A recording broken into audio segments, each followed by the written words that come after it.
Panzer Kenst. What up, Crow Cop? How you guys doing?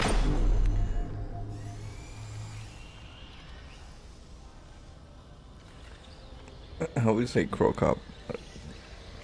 It's Okrokopo. I gotta learn how to say that.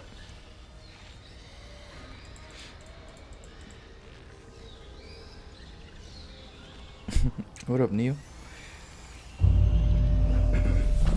Cheers.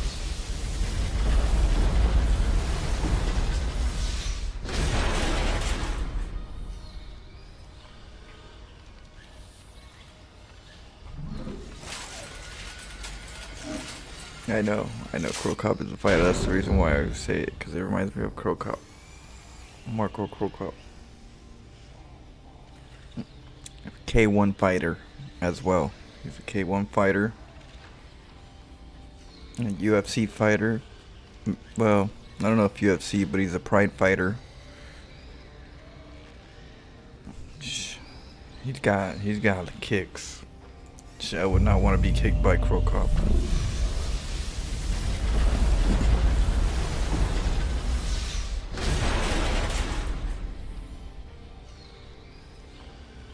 Okay, so the O's are just O's. So, okay.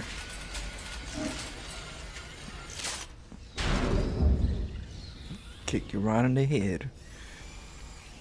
Panzer says, hello Florencio, I'm in France. It's 6 in the morning here. Oh, early morning. We got some Korean server. We're in Korea. A Korean ladder.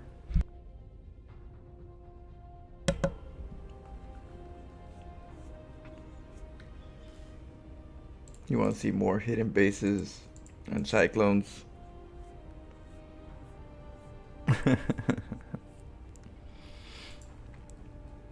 Yeah.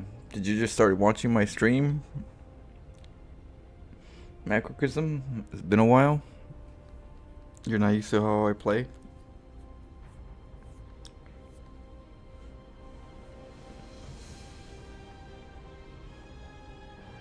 When I change the rate, change the name, I'll make it easier to read. Okay.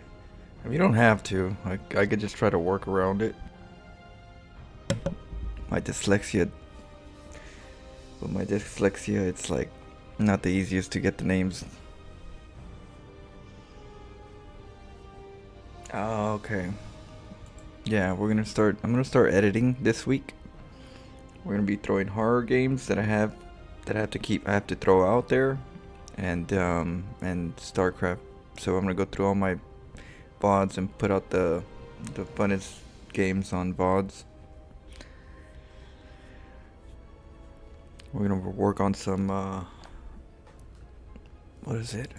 some shorts and stuff. So it's gonna be a busy week for me tomorrow. This week. Let's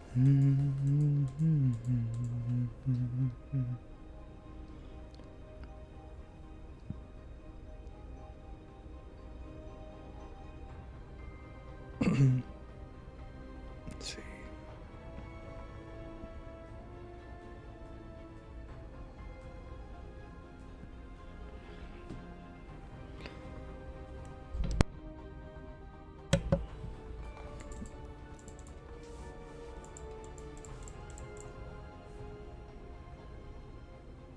Oh, that's fine. I mean, a little hello once in a while always helps. But glad you're enjoying the games.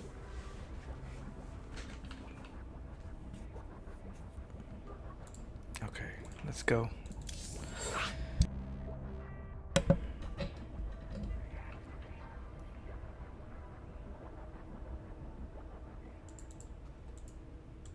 Oh, you know what?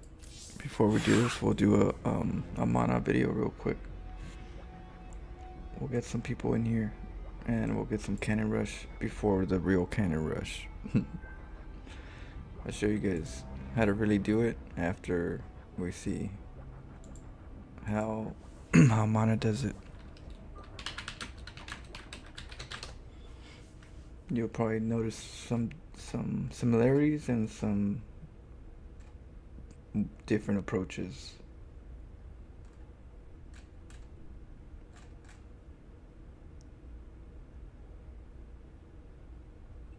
Okay, this one might be good. I knew I would find Action.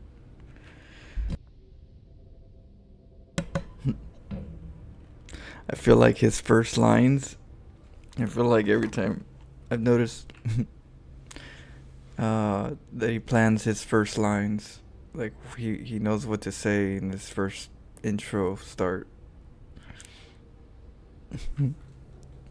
Yeah. Cool beans, cool beans. Let's check it out. I knew I would find you here, waiting for my cannon rush. Yes, yes, yes, yes. Go to the dark side, or maybe the bright side.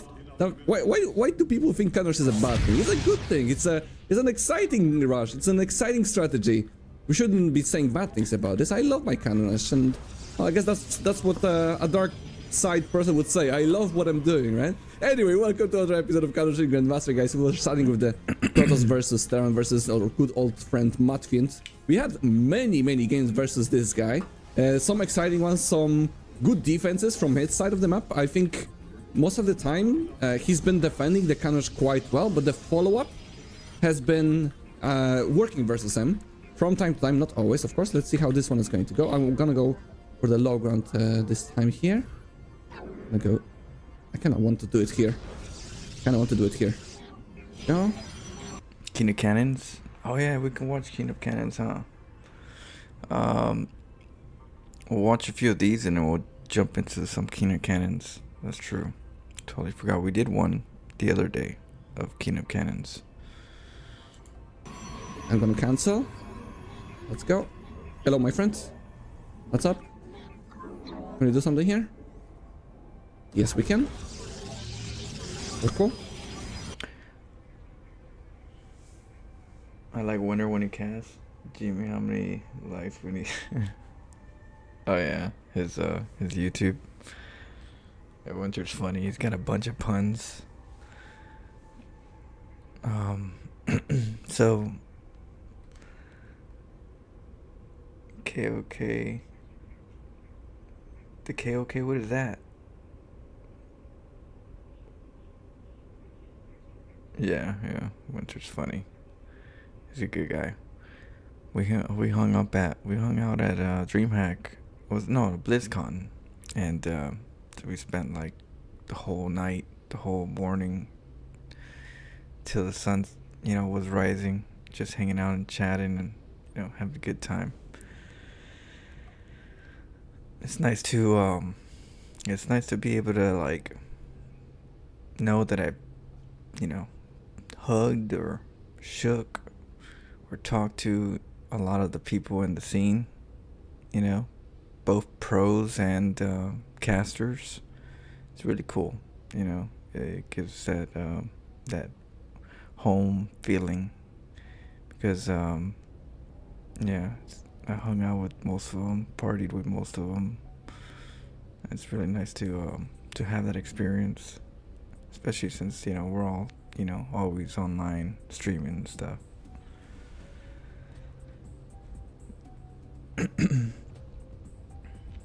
Oh yeah, let's see.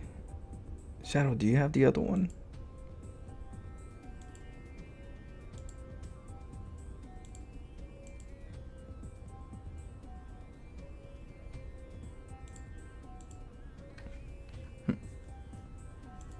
Lurker. Yeah, I'll try to make some new ones, some new emotes. Alright, enough of that. So we got a pylon and another pylon. Who's the biggest party animal in the StarCraft 2 scene? I would say I would probably say Hero Marine. Was it Big Gabe? I would definitely say Big Gabe is up there. I was told many stories of Big Gabe during the events and stuff. Or he could drink. He could drink. That's what I heard. You know, I drank with him, but not like the whole time. We're all partying in the same spot, and there was not enough seats for everybody for different. You know, we had to eat in different spots. But yeah, I heard he can drink, and then in the morning he's all ready to go. So he's probably one of the craziest ones. Not too crazy, but like he's good at holding his drinks and having a good night. Outside of that, I mean, everybody kind of just everybody had some fun. I didn't see too many people dancing, so I didn't know their dance moves. Because a lot of them just hung out, drank, and talked. So not too many of them got down and dirty in the dance floor. But yeah, but definitely Big Gabe. I heard he's definitely, he can hold his own. He sees this. That pylon right there that you see right there, it's very how would I say it? You could tell what Mana wants to do. Here. Yes, we can. Now, there is a cool thing about this, is that your opponent doesn't know what you want to do fully, and that's what's good about cannon rushing, is that there's more than one way to climb a mountain. So that pylon right there and this pylon, he's gonna want to make something down here, but you also know he wants to make something up here, so you have to protect both sides. We'll see if Terran does, but that's like hello. The moment this one comes up, this one's gonna, you don't even need to see that pylon. The moment this one comes up, something's happening down here. And they say that the better you are, the higher rank you are, the better you're at defending cannon rushes. That's not always the case, because high level players start having like a really high interest in macro. So a better player will try to like calculate before he goes over there how much he thinks he's gonna need, because he's worried about the mining time. Like, oh no, I don't want to mine. I don't want to lose too much mining time, so I'm gonna just send like 3 instead of like 7 or something. You know what I mean? So a regular lower player will send them all and have a better chance of denying it, because you're sending everything. Now the economy in the back end is not going to be the greatest. You meet in the middle somewhere when you get better. But a person that's like in the higher ranks, they're most likely going to be very conservative when they try to come and stop you. Unless they really respect it, then you know that person is more experienced against the cannon rush. But most of the time, they fight against the urge of being a macro player. They just like, no, I don't want to send too many because I want a macro. It's all about the macro, right? And so that's where you get caught as a high level player. So at the lower level players, it's more of they just don't know how to stop it, but they have a chance because they send all the workers. And then the higher level players are too overprotective of their minerals, and they don't pull enough, and then they get cannon rushed. And then they get upset, because MMR up there is like, you don't really want to mess with people's MMR up the higher you go, because it's harder to get, and when it's harder to get, it's more stressful. So the last thing they want is a quick cannon rush taking their MMR.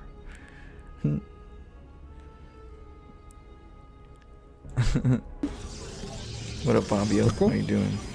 He sees this. Let's get this.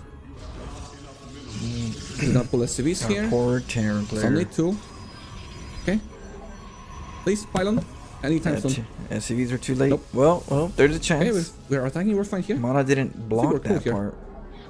No, that cannon's We're gonna protect the cannon's marine. gonna go down. But get this. Oh, it could have been down, but he lagged it. That's actually pretty good, isn't Terran it? players making We can kill the SCVs on the low ground. mistakes. Wait. Get these guys. Get a marine. Okay, we're in. Okay, we're gonna lose the probe, that's fine. Okay, right here.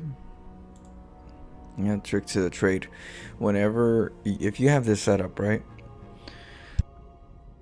And you see these SCVs coming after you, you could predict, obviously, they're coming after the probe because most likely they want to kill the probe. In this case, they went for the probe and there's still a cannon right here. So what you do is you make a pylon right here.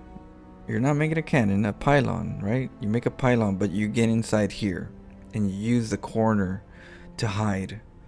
You get like a little body block for a little bit.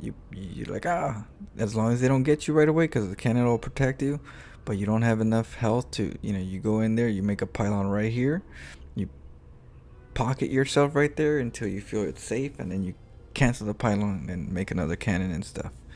But don't forget to have that emergency, I can pocket myself in a corner. A little sewer mermaid strategy, Now he didn't do it. Mana didn't do it, so he got his butt whooped with the other the SCVs. Gave him the drilling. See, Crocop. Yeah, well, we could talk about stories later for sure.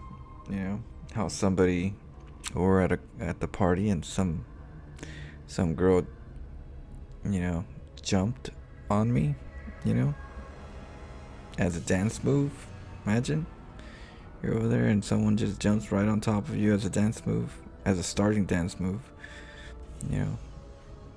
Crazy. Okay, we're gonna lose the probe, that's fine. Oh, no, it's not fine. You could have stopped it. Please? Probe, I beg you. Oh. So lucky. Let's go, get him. Ah! You got tilted. Let's go. 5 kills. See what I mean? That this Terran player made mistakes. Huge mistakes. Let's see, let me lower the...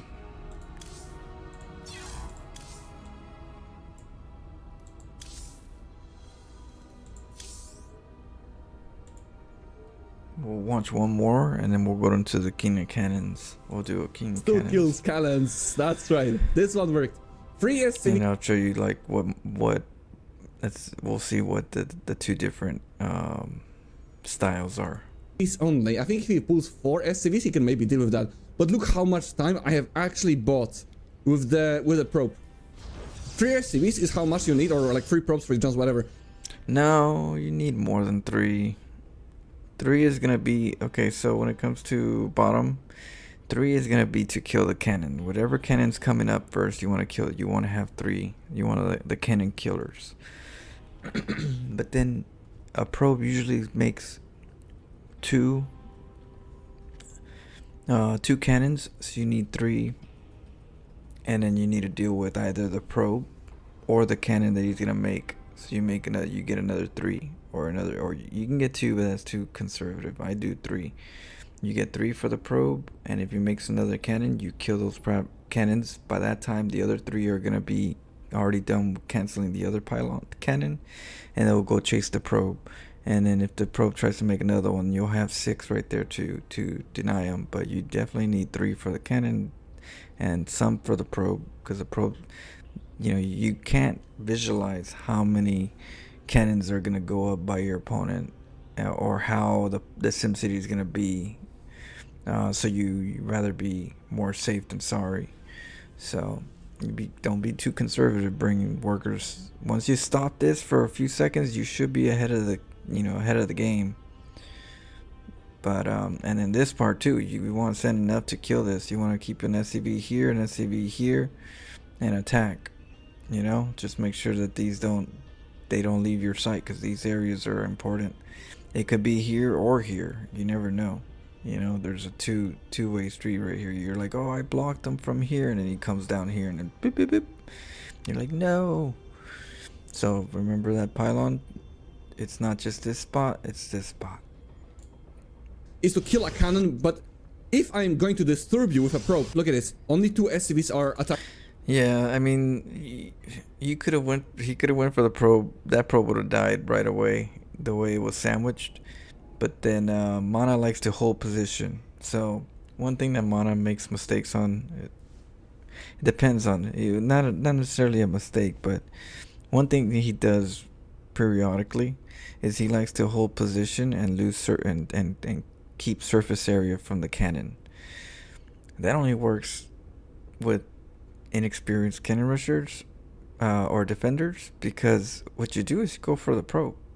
Go for the probe first, and then you go for the cannon. Another thing you could do is when you get in here, you make an engineering bay right here. You make an engineering bay in this area, and then you wall the probe from getting out, and then the other two probes kill the probe, and then we go kill the cannon afterwards, and the probe's gone. No more probe running around making pylons everywhere. So you gotta think about those things. You gotta learn how to trap, or think. Your brain needs to learn how to trap probes, how to kill them.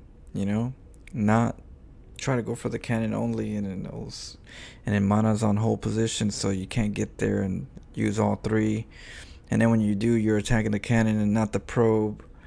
It's this Terran got a long way to go, but remember that. Remember, you can trap them.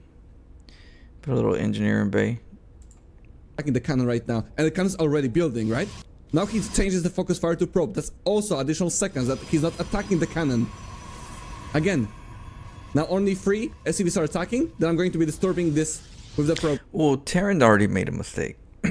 Terran made a mistake a long time ago. The whole point of not reacting in time is a huge mistake. The moment this pylon goes up, you drop that supply depot and you send some workers down here. So the fact that the workers weren't down here, or like 3 probes, 3 jumps, whatever, is to kill a cannon. You gotta get in there quick. Yeah, see the pylon, gateway. You can't expect just 3 workers to do the job. If I'm going to disturb you with a probe, look at it. But the fact that he's went over here, right, hoping that he can just with three SCVs just kill this and any other follow-up. So that's where he went wrong. That's the thing about it. They sent Only 2 SCVs are attacking the cannon right now, and the cannon's already building, right? Now Our he Terran changes the player focus fire to made probe. some That's huge also mistakes. additional seconds that he's not attacking the cannon.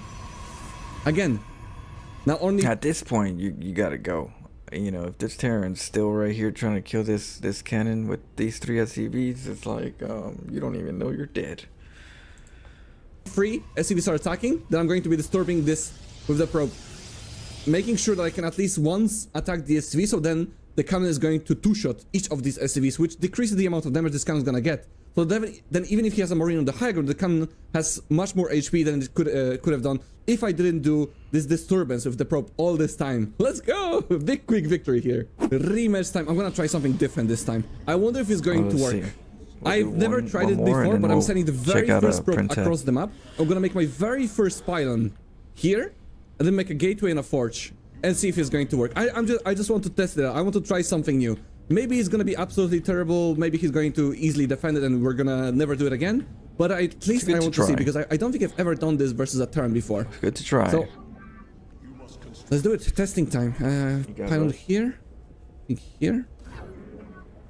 Maybe here is better, so we can connect. Yeah, high levels are used to meta versus meta, not train anti-cheese. Well, yeah, but the fact that you deal with meta versus meta, you end up dealing with a player that's playing the same dance that you are. And so when it comes to dancing the same way as you do, and it's about who dances better, right?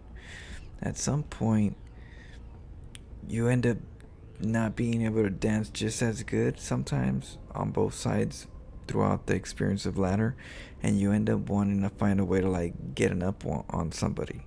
So macro players, the way that they get an up on somebody usually is through the workers.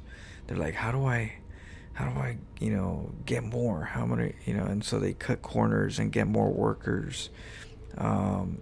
Because they know that they're dealing with the meta, and the meta, that person's probably going to try to cut a couple corners so that he can get better on that timing attack mid game.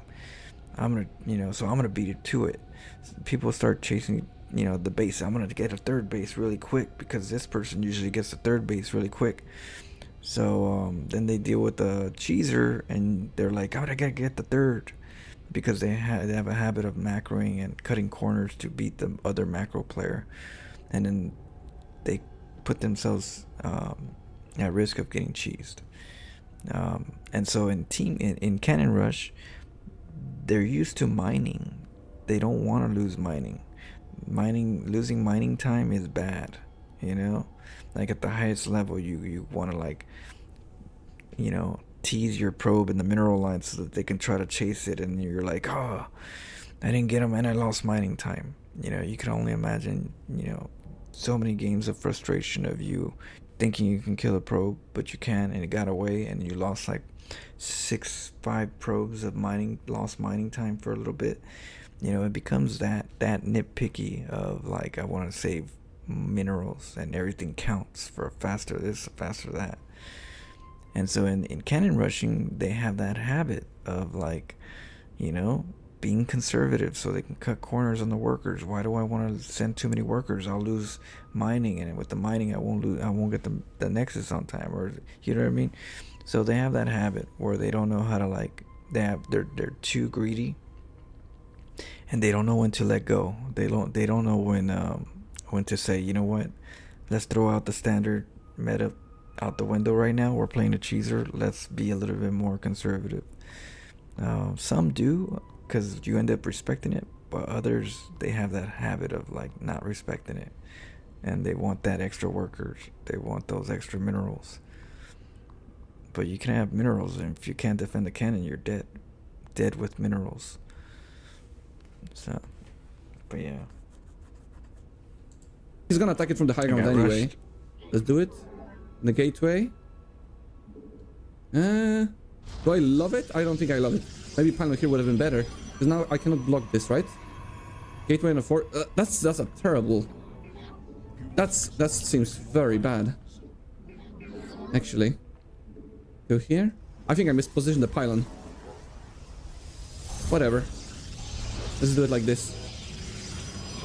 Oh, he sees this? Okay, he sees me like this. This map is weird, you know? This particular map, I'm not sure. But, that seems very bad. There's Actually. There's a square right here. Go here? Right I think here. I mispositioned the pylon. Like whatever. You see that right there? You see that square right there? It allows you to, like, make a pylon right here and then not allow the workers in. Has like a weird extra, you know, you can't build right here, because usually you would think that you know, maybe it's just this part right here. It just looks weird. Let's do it like this. Look weird right there. Yeah, because you'd think you'd be able to put it right there. It's still like right here. Look, I don't know what they do on the maps that make an extra X. Oh, he sees this? Okay, he sees me like this, so let's get gases. Okay. It's gonna be very late, isn't it? I should probably attack... Not this. What am I doing with the probe? Attack the building supply depot here. Can I kill the SCV? Oh yeah, sometimes you go for those. I think maybe SCVs. the probe has to go up the ramp immediately, and the second probe has to... Right away, yeah. You go up there to try to nibble on some SCVs when they try to wall. Maybe the second probe has to go build stuff here. Oh, cool. Getting a cannon here. I'm gonna get a chrono boost on this. We're gonna clear his wall by the looks of things. Wait, I have no pylon here. I forgot. I have no pylon in the main. We have everything here. That's great. That cannon's not in a good spot. But you can't build it right here. Maybe that's why. Well, you know, it probably is in a good spot. It depends. It's kind of weird how this little setup is all tight. But yeah, I think it is. If it's on the edge right here, it should reach right here. This little spot right here. Because that's where the Marine has to go to kill the probe. So it might be there. I thought they were going to do some kind of like a way of blocking it so that you can't get the sweet spot.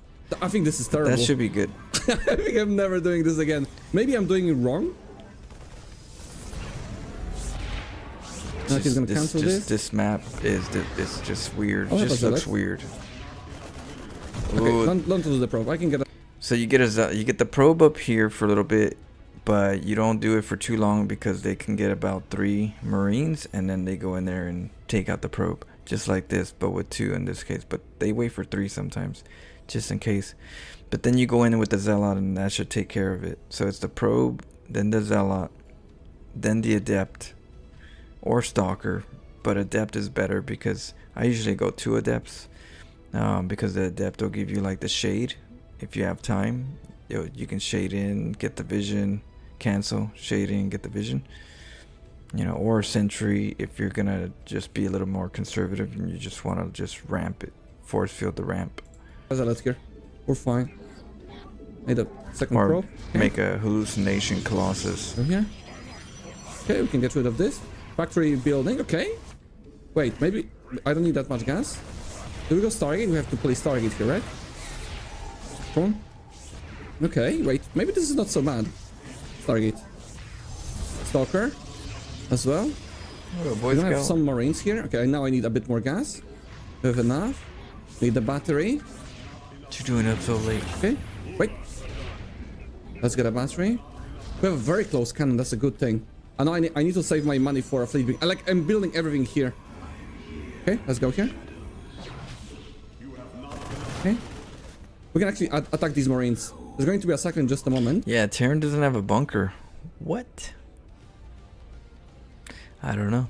Terran should have a bunker. He should have a bunker right here at this in the front.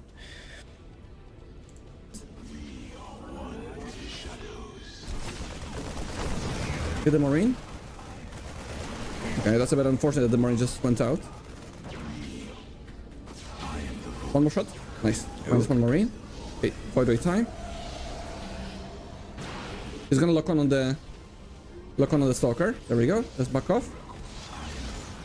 Nice pullback. Nice pullback. He's gonna lock on again. Yep. As he shoot. Very good.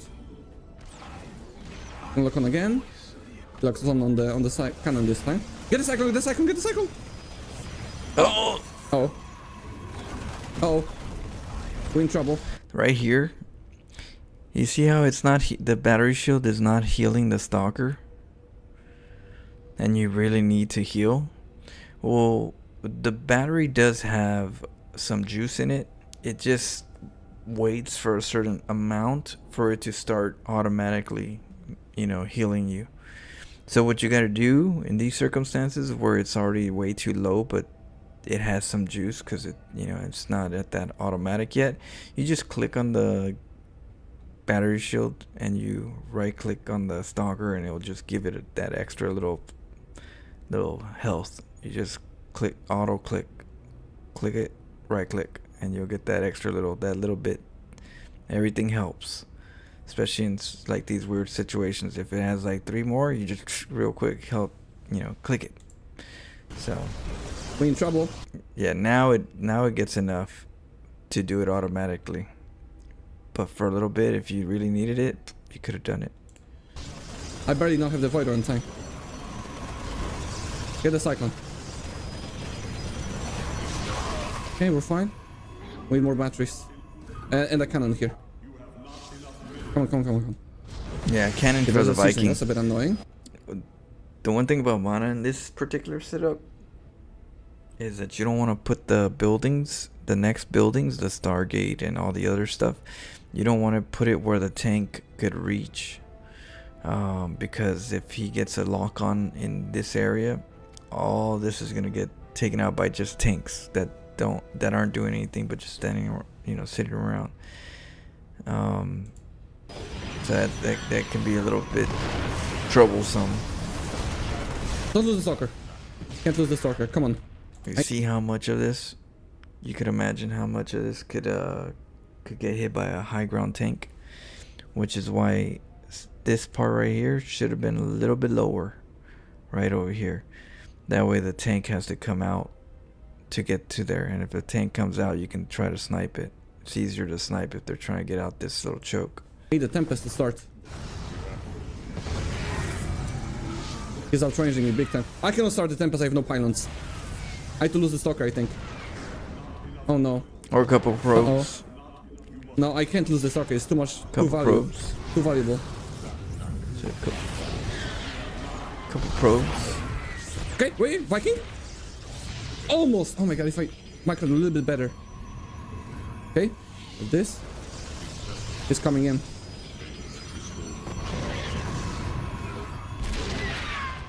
More batteries.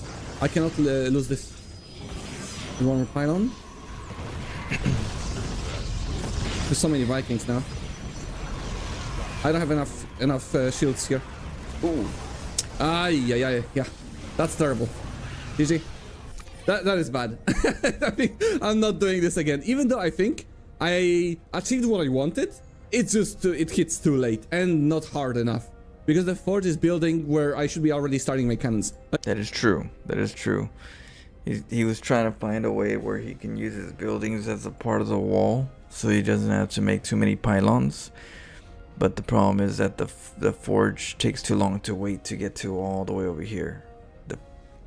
It's just not time-wise. The cannon's not going to be there in time, which is important.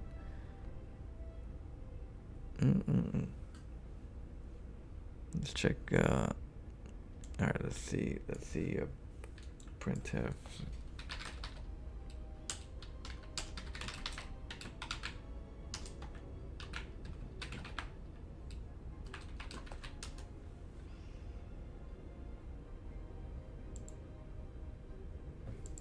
Let's see. Here's part 2, right? All right. Let's go. It is time for the King of Cannons, episode number 2. And of course, very high GM Terran player down here in the bottom right-hand side of Kairos Junction. It's Satorx. What kind of music is this? Satorx, I feel bad for because he's such Yoga a good music. Terran player. But I'm pretty sure it was Satorx who I nuked the crap out of like a couple months back. Where I nuked him like 5 times in one game. He remembers that. And like, I'm just like, he's such a good player, but perhaps falls victim to those slightly odd strategies a little bit more than he should. Up here in the top left-hand side, the King of Cannons himself, representing Quasar. It is a Printf. Of course, guys, if we get exclamation mark minute micro in. All right, so let's see. What do we got? We got the second probe coming, right? He sent the first. He did a pylon in the mineral line, which is really good for the Reaper. He comes in with the first one and he's taking a look. He's getting like a good. He already, like, when it comes to like a cannon rushers already know certain spots, or should usually know certain spots that they already would go to. So if you have Printf like kind of like moving around here, he's just trying to, for one, waste time, because you need a little bit of time to get enough minerals to get to 400. Once you get to about 360, you can start doing whatever you want, because that means that you have enough resources to get the walls up. So with Printf, he looks like he's not doing very much, right? But what he's doing is he's waiting for those minerals to rank up so he can make the move. And for the meantime, he's just kind of scouting it out, seeing what the Terran's doing. How is he reacting? Is he blocking certain areas? Is he nervous around certain areas? So you want to kind of like feel it out a little bit, because yeah, right now what are we at? 85 minerals. What's he gonna do with 85 minerals? Make one pylon? It's too predictable. So you want to get a couple more just to, plus you have a little bit of time to do it. Chat, one word. Printf show minute micro is one of my favorite education. See, these SCVs went after the probe, right? And Printf did a quick sharp turn. Whenever a probe does sharp turns, that means they're trying to get away from the SCVs, and they're trying to get space. And when they get space, they create a wall.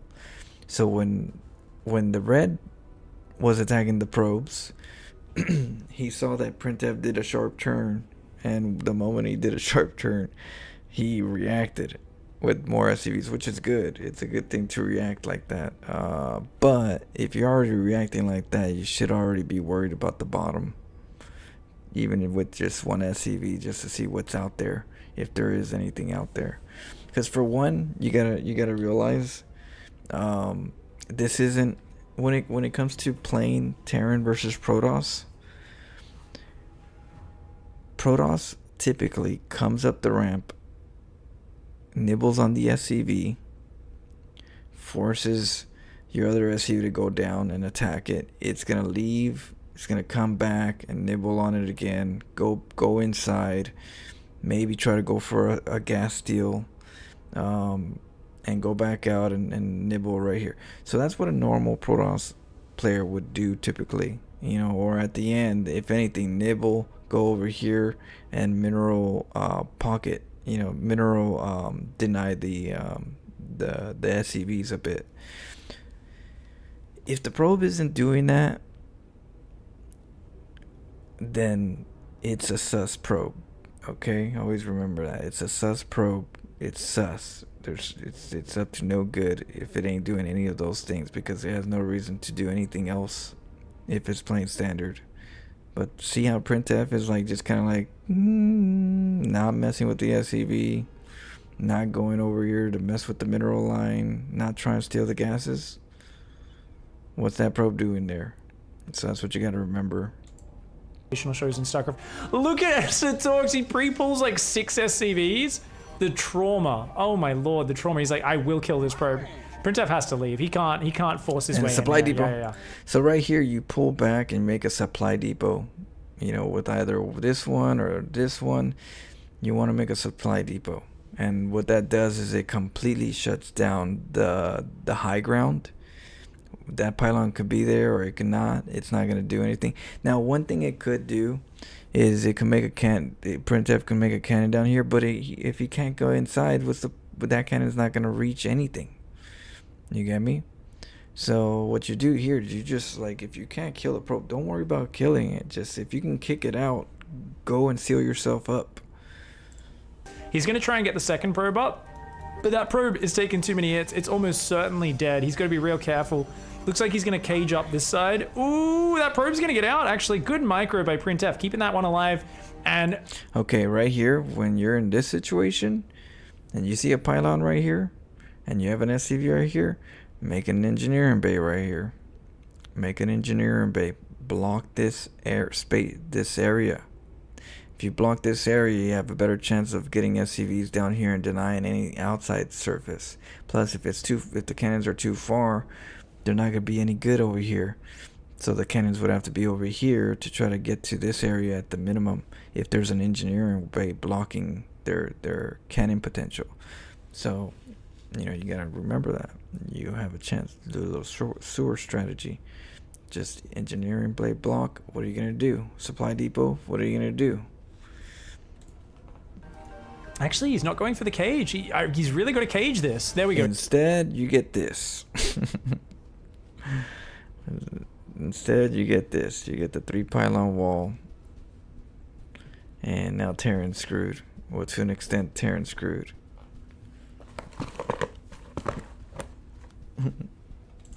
He does cage it. Just at the last second. Those drilly boys over there, though, they did double team that probe. And here we go. Cannon's going to go down there. Now he's going to try and camp. I was surprised Printf didn't put the probe right here and make the cannon. He probably thought about it afterwards. Because then you could pop yourself out.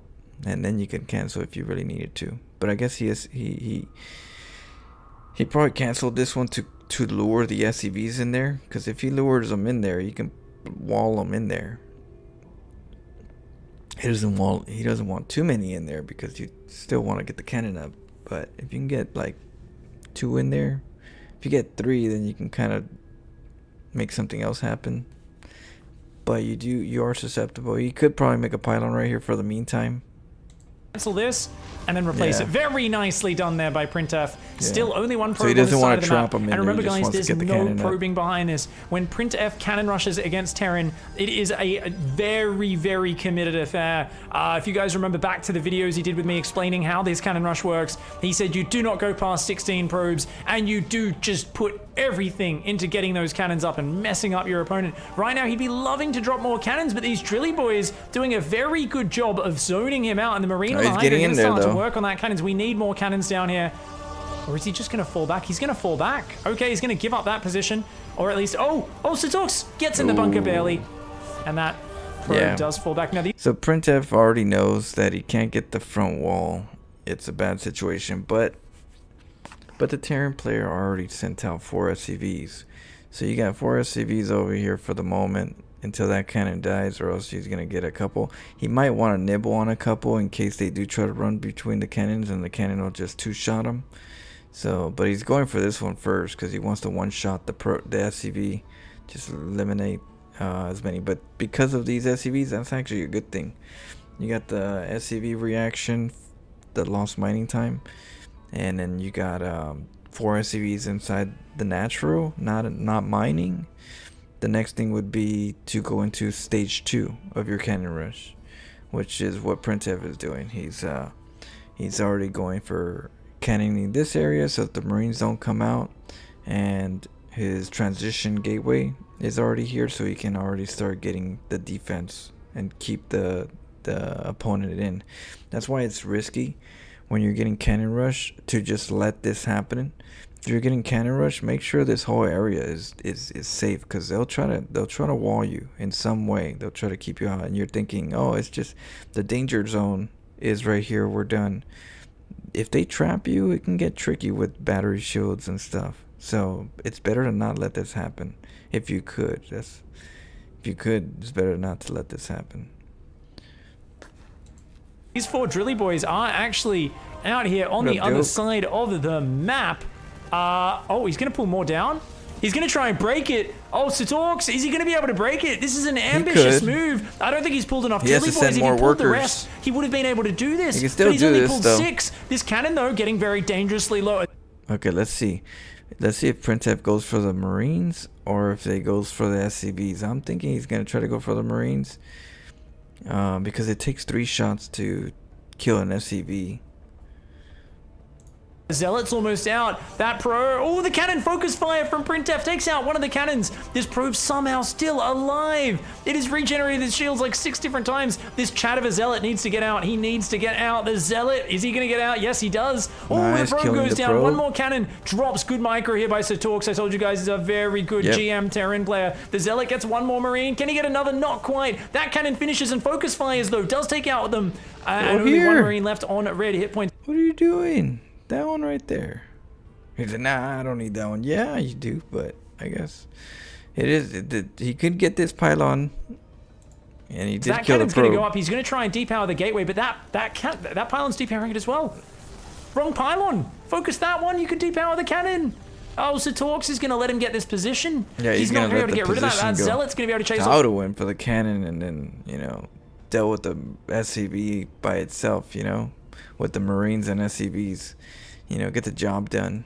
Those Marines. Satorx here with a very ambitious defense, but I think he pulled too many drilly boys too late. Just a little bit. Red's still in a decent spot. The only problem, like I said, is you can't let this happen. You can't let this keep going, because then if a probe goes over there, it's gonna be problematic again.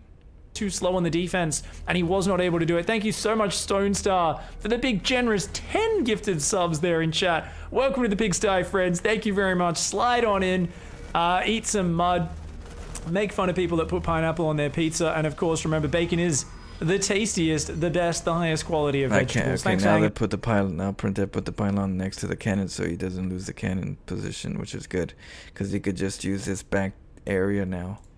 Now, guys, right now, Satorx actually with some amazing micro. I told you, this is a very high GM player.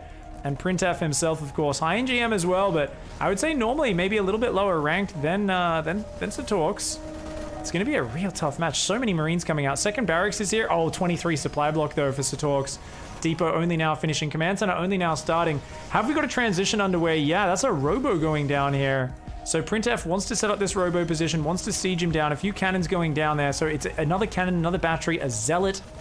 And he's going to try and get up a siege position. Remember, guys, Printef's entire philosophy behind Cannon Rush is one base or die. Yeah, you just got to go around and see what you can get around, if you can get around it. Because you know they're going to build some type of like a Stargate or a robo behind that.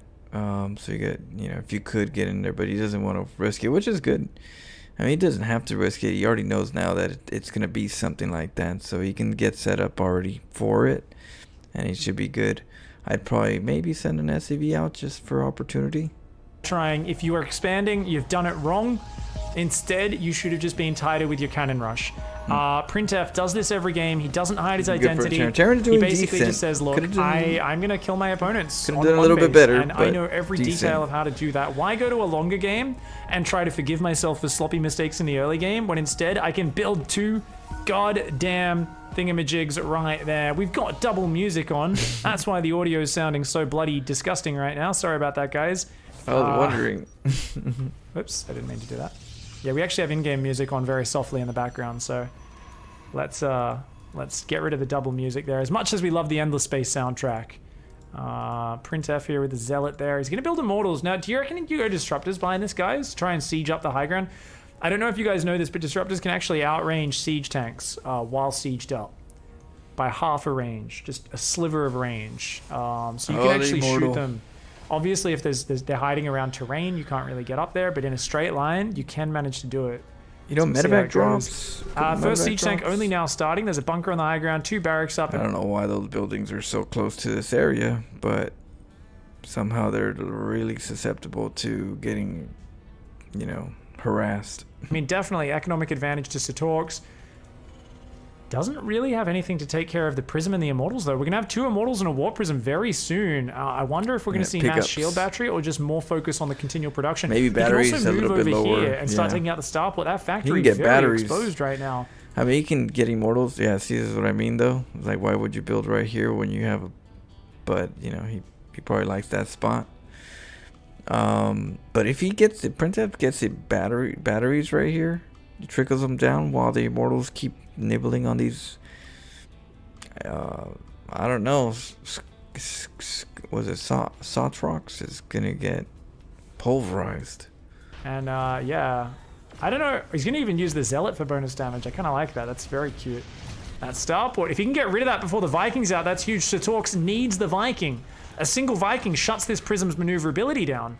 Oh, Printf gonna dive on top of that bunker. Satorks focus fires the bunker there, but Printf does get out of range, takes out the bunker. Oh, and he's starting to take out some of those Marines. That tank, though, definitely creating a very dangerous area. He's gonna try to take out the Viking tank. gets out, Printf's in huge trouble. Oh, he dives on the tank before the Viking can protect it. Nicely done. Takes out the siege tank and gets out of dodge. There's now 4 Immortals out on this map.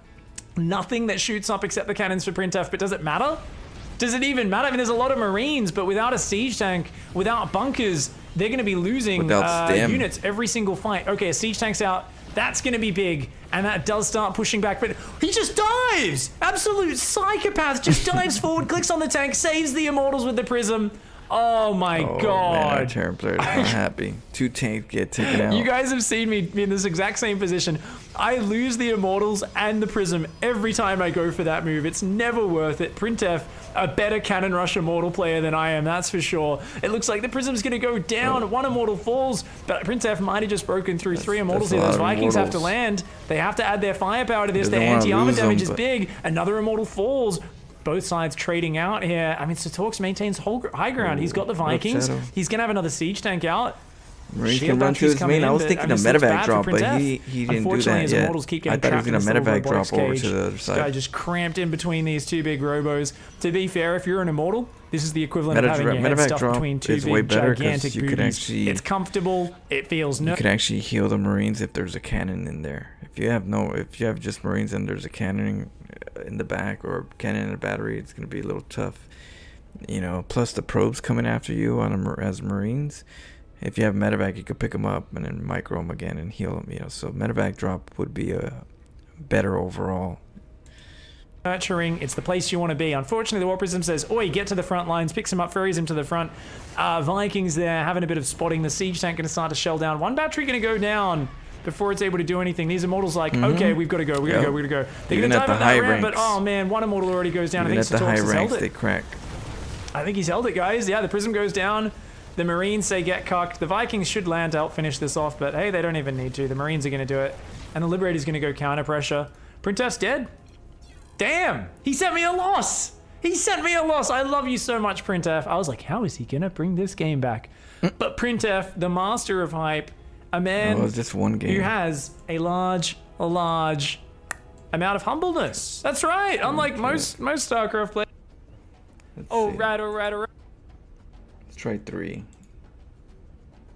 All right, guys. It is time for episode number 3 of the King of Cannons. Up here in the top left, the man himself. The guy we've just found out in episode number 2 is quite humble. Who's competing in the GSL? I'm sure a lot of... right now, the scene is a bit iffy on tournaments. So, I'm sure as many good players are going to take advantage of, this time. So, I'm assuming we're going to get a good player card. I'm assuming some really good players are going to try to, compete. And also likes adding to the hype by surprising us with some surprising results and always some action-packed games. Up here in the top left, the spreadsheet king himself, the master of data entry. It is Printf. If you guys don't understand that reference, you got to check out his stream. He methodically records every single game in a spreadsheet. It's actually really cool. It's quite document. It's quite I find it quite motivating seeing how driven he is. Now down here in the bottom right, we have your typical NA ladder player who's so traumatized by Printf that he goes for Overlord into 14 pool into 15 gas, one of the shittiest openings I've ever seen in my life. It's eggs. So this is a blatant attempt to hard counter the cannon rush. The thing is, if Printf is flexible enough, I love Eggs, he's a great guy, but I just feel like these NA ladder players have really got to learn how to defend a cannon rush. There are so many high GM players who try to beat Printf's cannon rushes by blind countering it so hard. And the thing is, it's okay to blind counter it, but there's more reliable ways than going for a 14 pool. It's a Ravager. 14 pool Ravager. Yeah, if you're going to try to stop them, if you're going to try to counter Printf, just go straight for a Nidus Rush. Just go full on Nidus Rush. Even if you just make them think that you're not going Nidus Rush, you get your double gases, you get a hatchery, you let them cannon rush the hatchery, you cancel the hatchery, but through the beginning of the game, you already knew you were going to do Nidus Worm. That's going to allow your Nidus Worm to be a lot quicker, and it's going to keep your opponent from catching on with what you're trying to do overall. Yeah, eventually, if they're good enough, they'll see eventually that the layer text kicks in, but most of the time it's too late. The Protoss is already invested, and because of that, the gateway's late, which means that the Cyb is late, and trying to deny the Nidus Worm, you're gonna need to be transitioning at a reasonable time. So that's what I would do if I was blue. If blue was trying to hard counter, just go straight into a Nidus Worm.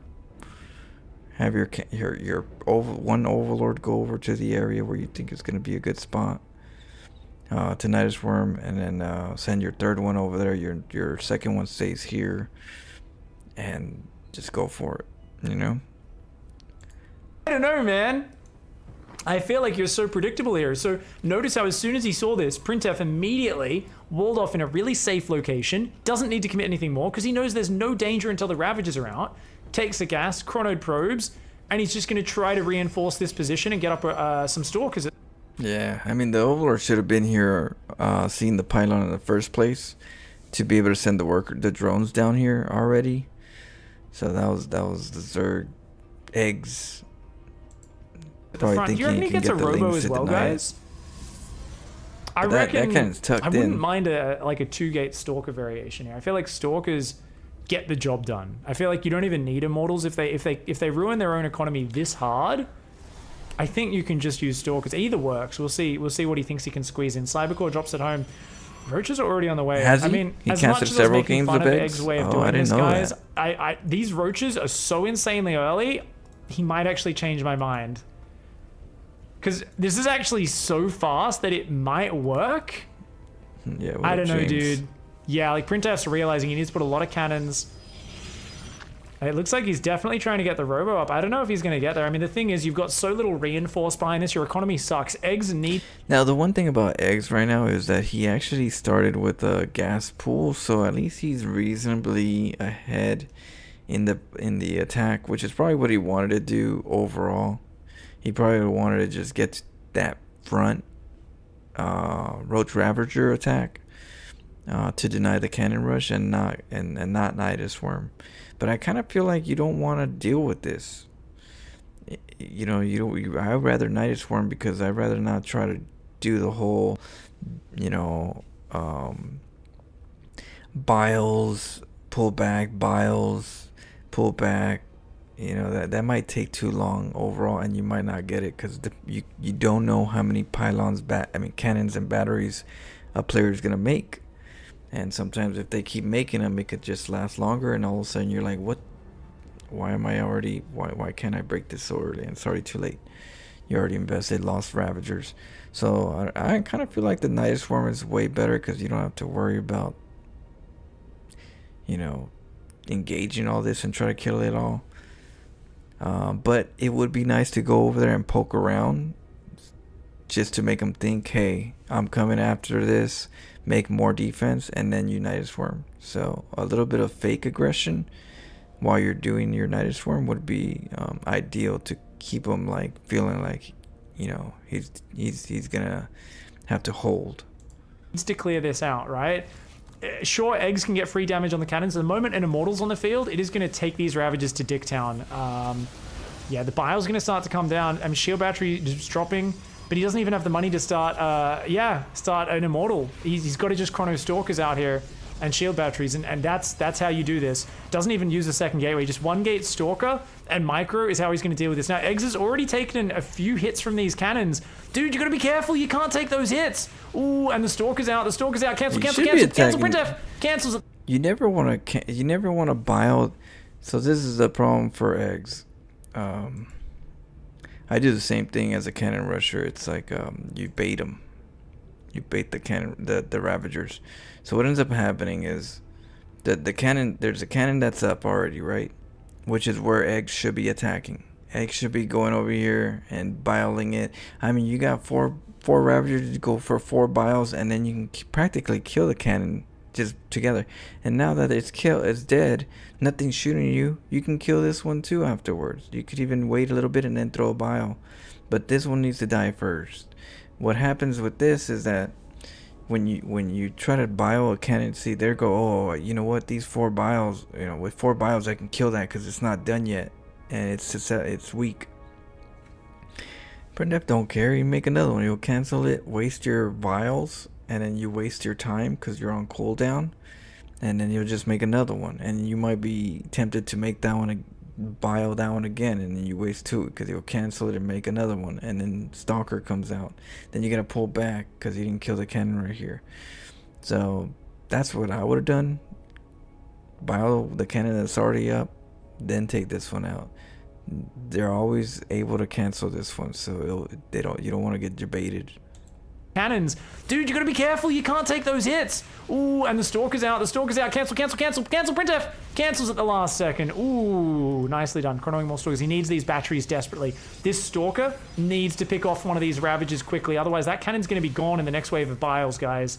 But remember, the Ravager reinforces weak. There's only one transfuse that's about to kick in behind this. These Ravagers very low. Printf there, focusing the weak Ravager. Ooh, accidentally walled in one of his Stalkers. But now he's got 2 Stalkers. The Ravagers are going to be taking way more damage. And I think Printf... Yeah, you never want to bile anything else that moves. Never try to bile a Stalker because they're going to move and you're going to waste the bile. All the biles need to be on buildings or, you know, that can't move. That means it's a confirmed shot. But trying to get tempted to kill the Stalker with a bile, it's a big mistake. F might have managed to hold on to this position. He's actually doing a really good job. There's only 3 Ravagers left. See how that cannon is going back on, off, and he's spending so much time on that one? This is what you want to get first. So they're back to their base count. He's trying to make more, but there's Stalkers here. I mean, there's batteries there. There's good energy there. And every time that cannon's able to land hits, that's pretty massive too. Now that cannon does fall. It's just the Stalker DPS. That's a problem. They do not deal nearly as much DPS as the cannon. But there's 3 of them. Oh, he's got to keep everyone alive. They're so weak. Another cannon's about to finish there, but biles are already landing on them. He's trying to pull back. That cannon in the back actually got a few hits off. Both sides barely hanging on here. This Stalker's like, oh man, just anything. The thing is, if he could, he's got the money but he doesn't have the space to put down more shield batteries. Oh, They keep this getting is the sniped probe, as though. they go down, and that's kind of the problem for Printf right now. But a second Stalker comes out, so yeah, it's going to be 2 Stalkers, third one on the way. If these batteries finish, that's going to be huge for him. He's got to try and create space for himself where possible. Egg starts Ling Speed and pulls back, and I think that Oh, Ling Speed. that should be game. I think Printf wins the game. If this doesn't get removed, I don't know how Eggs breaks out. He loses another Ravager just to damage. The batteries are finished. 3 Stalkers are out. Eggs pulls back. Behind this, there was a robo transition at home. I think Printf actually thought he was going to lose this position and was preparing to build Immortals and a Prism at home. Either way, that's some important tech that's going to be very powerful versus what Eggs has. Another Ravager gets focused down, and this is really bad. Eggs is in huge trouble poor right now, Eggs. even with these super fast Ravagers. The shield battery. Even with the fast Ravagers, unable to remove this position from Printf, and it's just... Yeah, there was a couple things that Zerg could have done. He could have sent some workers when he felt like he was going to be able to like just overpower the stalkers. That way you make sure you do it. Like I said, the cannon could have went first and not waste your time on it. There's a couple things, but I still wouldn't like to just engage this when I can Nidus Worm, because it's, you know, like this stuff happens. You're like, oh shoot, what the hell? I thought I had a good control. There's still a cannon back here, you know, you have to take out. It's nasty. It's nasty. He's in trouble. I actually really think he should have ran past with his first Ravagers. I'm going to do a little replay analysis at the end of this one and tell you guys how I think Eggs could have crushed Printf in this game. Maybe not crushed, but I think it would have been the correct strategic decision. We'll take a look in a sec. Spines, Roaches, Ravagers here trying to take down the Stalkers. One Stalker falls. Uh-oh. Is this position actually going to get ransacked? It looks like it might. That cannon's gone. The shield batteries are out of energy. That cannon in the back has actually added a few really important pot shots whenever Eggs goes too deep. These Stalkers here. Another one goes Stalkers down. are dying, though. Both sides trading out, but it's a 25 probe Protoss versus a 14 drone Zerg, Yeah. and that's the real problem. Another Stalker's coming. We've got a Prism on the way, And and another Immortal is Immortals. queued up as well. That cannon in the back takes a few biles to the head. And Eggs here on a terrible economy, just trying to hang on, but it's trying to build spines, but like they're not going to help. I feel like spine crawlers are accepting defeat. It's trying to create like an anchor of defense, a safe zone, but the Queen gets focused. These Roaches just unable to keep up with the Stalkers. Their ability to move in and out, to stutter step, very powerful. And oh, that Ravager Cocoon. I'd actually focus the Ravager if I was Printf there. Not going to go for it. He's going to go for the building Spine Crawler. Knowing that can't micro, just has to cancel and rebuild there. Well done. There is one Immortal out at home. Unfortunately, he cannot trying to fight get free. out, Will but he clear can't the fit in forge and there. come out? I do not know. Can't 4 fit Stalkers in. versus 4 Ravagers. I mean, Zerglings are good versus Stalkers, but 1 hatchery production is just terrible. The Zerglings are not going to be able to keep up. And notice how he can dodge the projectiles. If he picks up these Stalkers while the Ravager projectiles are in midair, they actually don't do the damage. Not too many dodges like that from Printf, but he did get a couple in there at the start of that fight. And look at this Zerg defense. Eggs is just looking frail right now. Looking unable to deal with this. And it looks like, yeah, Printf here. Eggs look Gonna cooked. just warp in more Stalkers. Eggs trying to move spines down here. He's gonna try and break through. I mean, this is such a, it's meant to all be you a got. big, like, overwhelming, crushing engage. But look at this. Printf doesn't give a crap. These Stalkers say, "What are you trying to do there, buddy? Or what is it you're trying to do again?" Sorry, mate. Couldn't kill a single Stalker in that engage. Absolutely shut down. But yeah, let me talk about what I think he should have done. I think he had a window to send those 3 Roaches across the map. Because he got these 3 Roaches out so early, right? So let's take a look at this. So if we go back to this point in the replay.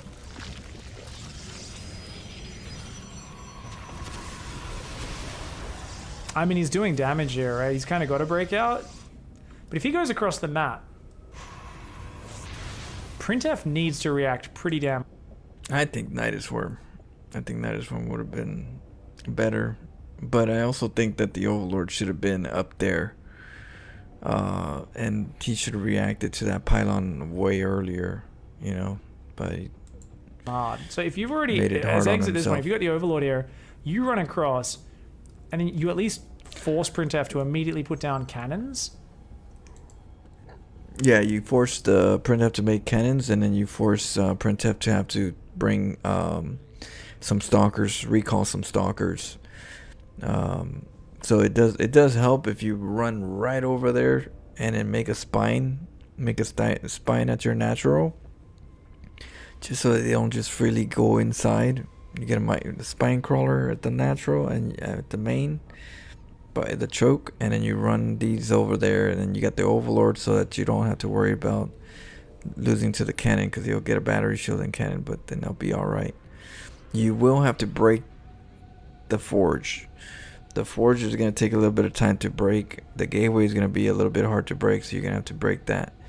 You can't just break the pylon and go right through, because the way that the gateway and the forge is built, Ravagers can't walk in there. So they have to actually break the building. So it's more of an extra delay. Maybe you just commit your 3 Ravagers and then you just start breaking through with your other Ravagers. And if he recalls Stalkers or... You see this right here? The cybernetics core and the forge? Ravagers can't fit through this. They're too bulky. They can't get in there. builds a bunch of cannons, your overlord will see that happening, and you immediately turn around, come back, and try to break through the front. I don't know if this works off one base. That's something I would use a lot if the cannons were like out here or something. And I had 2 bases up. That's what I would try to do, but I'm not sure if it works in this one base scenario, because this is like you're banking on this doing damage right now. Printf says, I think going across the map kills your momentum as the Zerg player. It does a little bit, but it does. I feel like the Protoss forced into 2 directions. Yeah, I mean, with how much economy you've sacrificed as eggs, you need to do damage right now. To be fair, I just think this is a shitty response. I think it really shows just how clueless a lot of players. I'm not saying Eggs is a clueless player, but I'm saying I see so many players that face Printf 12 pool. They're like, if I need to get the fastest 10 Zerglings on the map possible, this is where otherwise you learn I can't nukes. stop the cannon rush. And I see a lot more experienced players just be a lot more active with their drones, blocking the really key spots. I have to get some rest and in a being little bit. really on top of I'll that, do one and more then video being a bit and more get a little bit of flexible in rest. their response. And when I wake Whereas up, the I'll moment do you some go ladder. Overlord 14 pool, like this is just such a janky opening. And the problem is as well, it's a very one-directional focus once you start going really fast double gas. If you Night Swarm. If you ain't gonna go hard over there on that base, on that before Printf sets up his containment, might as well just go straight for Night Swarm if you're not gonna do that. If you're not gonna go hard in the paint. get out some Zerglings, that forces... You see this right here? Like, look at the Overlord. The Overlord is right here in front of the base. In front of the natural, like way out there. Way down here. This is where the Overlord's at. What's it doing over there? What's that Overlord doing over there? You know what I mean? This is... You see, he's like, oh, well, I don't have a hatchery here, so I don't think you're going to cannon rush this area if I don't have a I don't know what he's thinking, but, Overlord should be right here.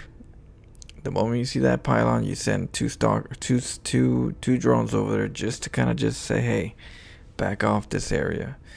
And then the moment you feel like he's committing, you send more workers.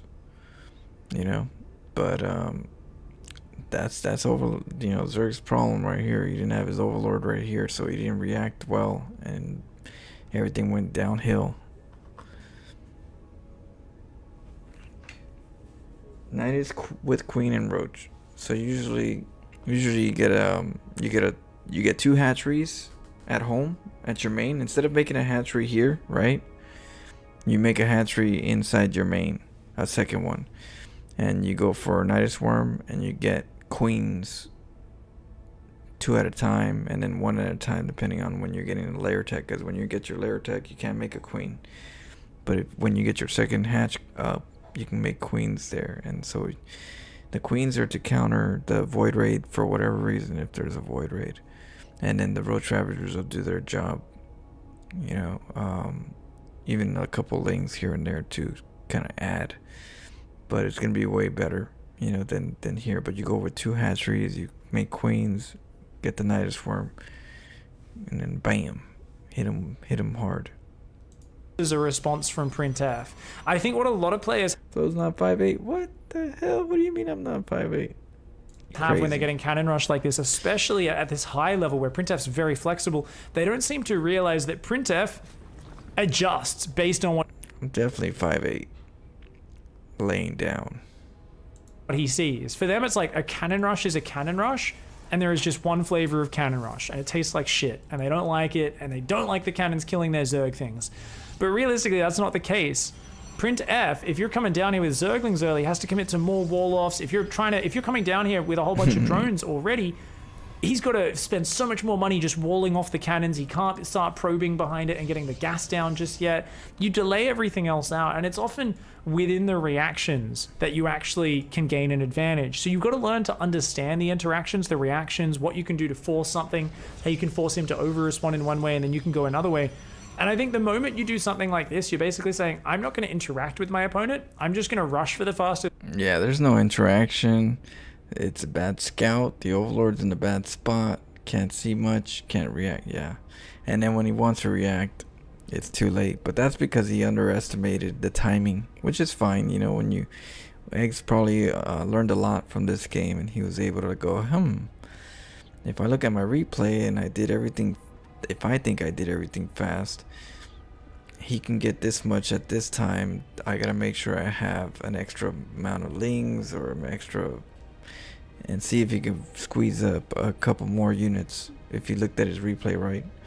But honestly, the best thing is just being able to like not let him get there in the first place, have an Overlord in the right spot, and get there with a couple drones the moment the pylon starts. If he wants to make pylons around his base and make more, you know, let him waste as many pylons as he can, so his resources are low. Ravages, and hope he doesn't have an answer for that. We saw Printf does have an answer. Big is tall. So Big is tall for sure. If you're gonna do this, go for it even more. All in, do a 12 pool Ravager. Would be my advice for Eggs or anyone else. I would go 12 pool Ravager. No, the lings aren't gonna do too much. If you send Ravagers, that would make a difference, but you never know if a cannon is going to be made. If Printf sees lings move out, he'll probably make one cannon, or he'll just end up making, getting a stalker and recalling it over to the other side. So, there's still that reaction. Ravagers would be better because it will force more stalkers to the other side, and then you can go back and see if you can kill the front. Or what you could do is you can Nidus Swarm, and then he's going to have no choice but to recall back home. And then you go back into your Nidus Swarm and you break out.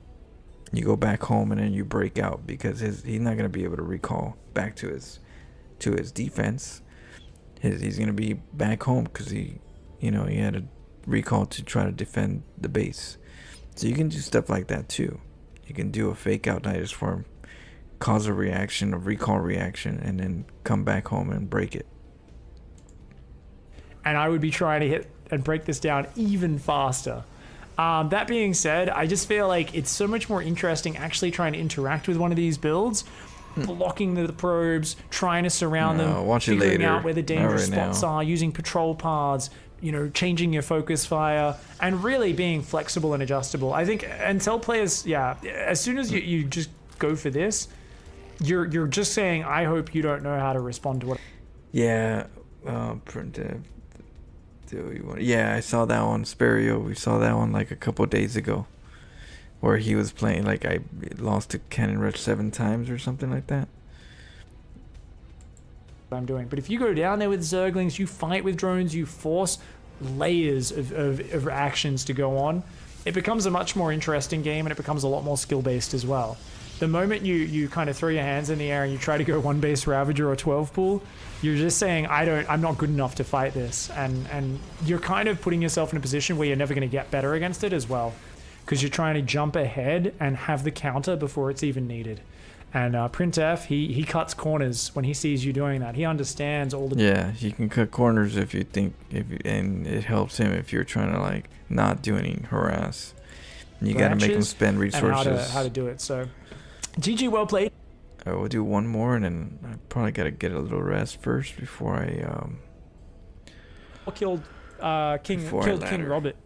I didn't know. And literally fucked up the more 7 tired Kingdoms than or whatever it's thought called. I was. Or Westeros or whatever. A hunting trip, man.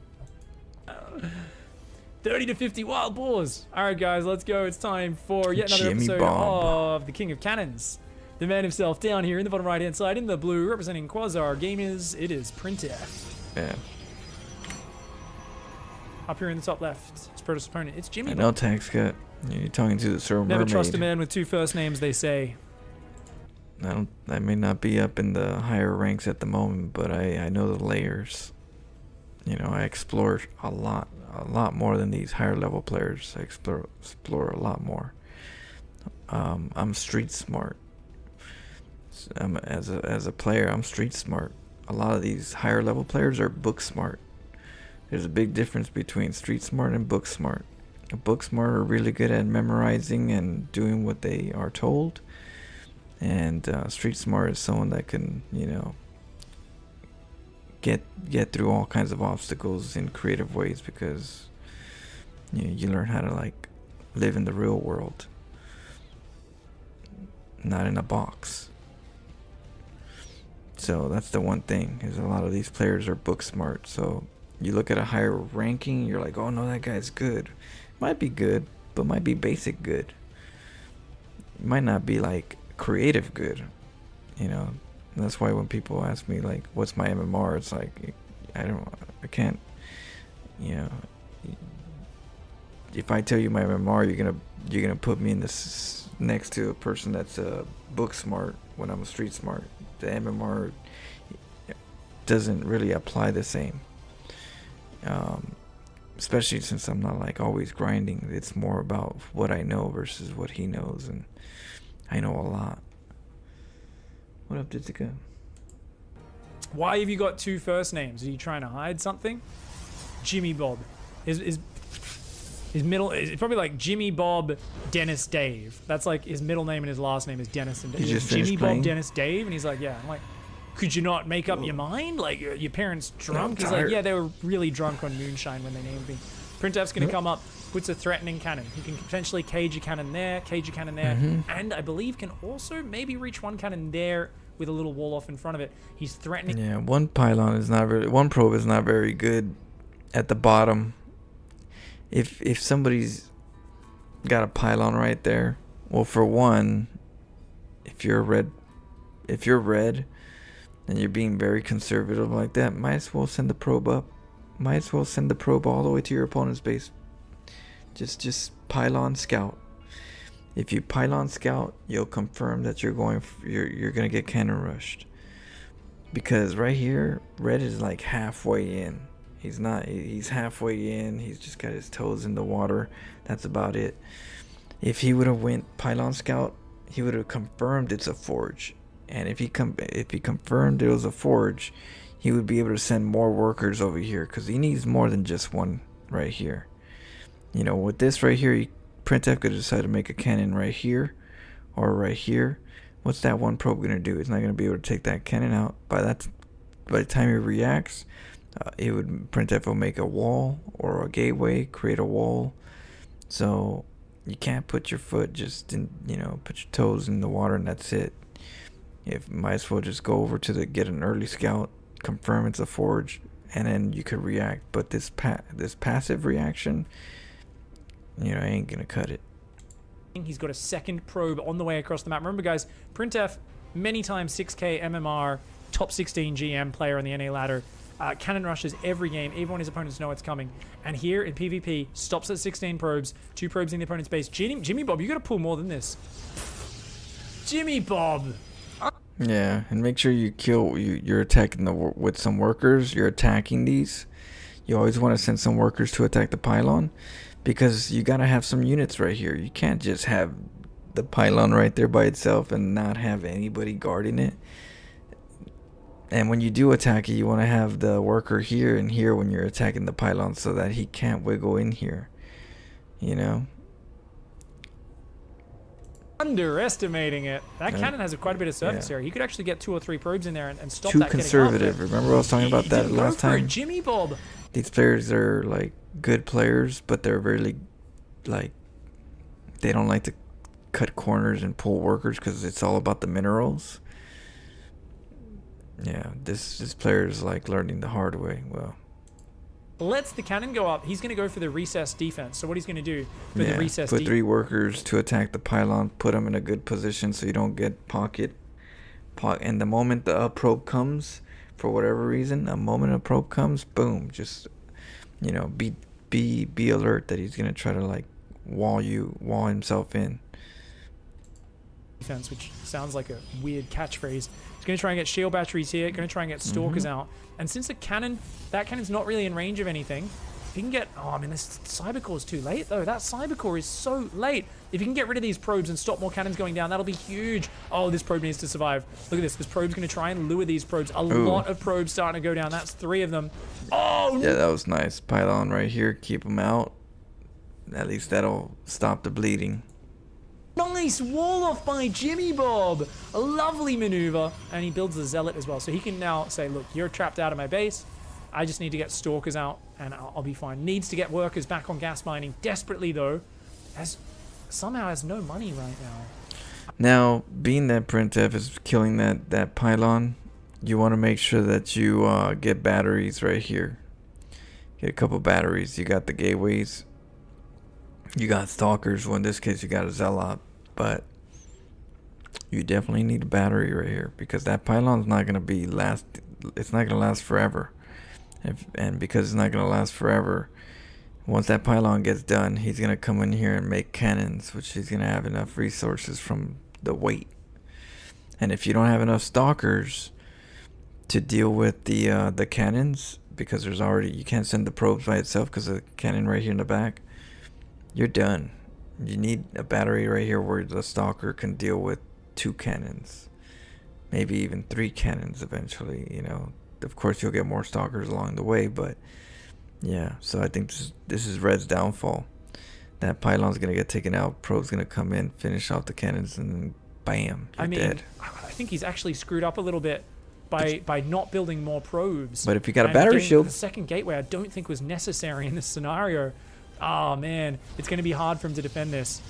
Now in this situation, it's kind of tight. Yeah, the Zealot's going to help kill that pylon. That cannon's going to help kill that pylon, and that pylon's going to be down soon. Cannons here. That is of course going to work that down, and this probe's going to try to get in that base. We've got 1 stalker on the way. Desperately needs the 50 gas for the second stalk. He's got to start up right now. Jimmy Bob, you've got to get that second stalker right now. You cannot delay, man. You've got to stop these cannons getting up. Princess in there. He's been banking minerals for this opportunity. Ooh, 4 cannons go down. Almost all of them in range of the mineral line in the Nexus. Probe's going to have to be pulled off the line to defend that Zealot. The Stalker's trying to defend. Second Stalker only now starts up. That's too much firepower. Printf. Oh, man. You need to Lock, start stock, making and more. 2 smoking Zealots right done. now.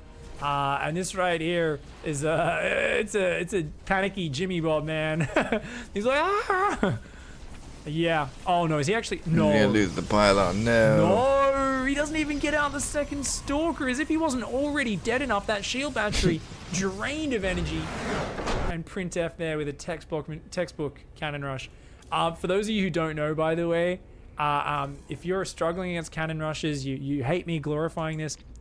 But, you know, yeah, that's just a greedy Protoss player that doesn't know how to deal with cannon rush and just very greedy. Because, yeah, that was a lot of mistakes coming from Red. But they're very subtle. You know, if you don't deal with cannon rushes often, you can definitely miss a lot of those things. Please do hop in my Twitch chat, ! Cannons. Type that in my Twitch chat. If you're watching on YouTube, you can go there. Even if I'm not live, my bot's always there, ready to link your videos. And it links out, it's a couple of Microsoft Excel, for those who don't know. Spreadsheet master. Let's see what happens. Up here in the top left-hand side, a absolute tryhard who wants to hide his identity. It's a Barcode Terran. So we always have placeholder names. I'm going to let you guys name this Barcode Terran so that we have a name other than Barcode to use. We can't use Pile of Sticks because I've already cast, I think it was a Florencio Files game where we called his opponent Pile of Sticks all game. We could call him Army of Snakes, lots of ones, Code Bar, Angry Boy, Salty Boy, Codex. We don't know he's angry or salty yet. So Blue's like, you know what? I'm not gonna let the probe in, and I'm gonna wall it off. So as a as a Protoss player, when you're cannon rushing, time is always a big thing. Well, for one, 40 minutes, 40 seconds, you can wait a little bit. Army of snakes. But if you are going up like Printf right here, you want to make a pylon first. You want to make a pylon first before going up there. The reason why you want to do that is because some people do wall it off. Some people do wall off the choke. And if you go up the ramp first and then you find out, oh, I can't get up there because he walled it, you got to go right back down and make the pylon. And so that little time to go up and then to go back down to make the pylon, it's time, right? So if you're cannon rushing, you make the pylon first, then you go up. That way, if you do get walled off, pylon's almost done, boom, cannon, and you get ready for like to try to break in. But going up first, I guess it's just Printf is trying to go for a different cannon rush. He's trying to go for a very hard. But you can go up here, make a pylon, go up. If you can go inside, cancel the pylon. That's what I do. I go over here, make the pylon. This is opportunity, right? If anything happens, I have this one plus a second probe coming. I hotkey this pylon. I go up the ramp. If I like what I see up there and I could do stuff with it, before this pylon goes up, I just click my hotkey and cancel the pylon. And that kind of allows you to be a little bit more fluid in this, because time is everything.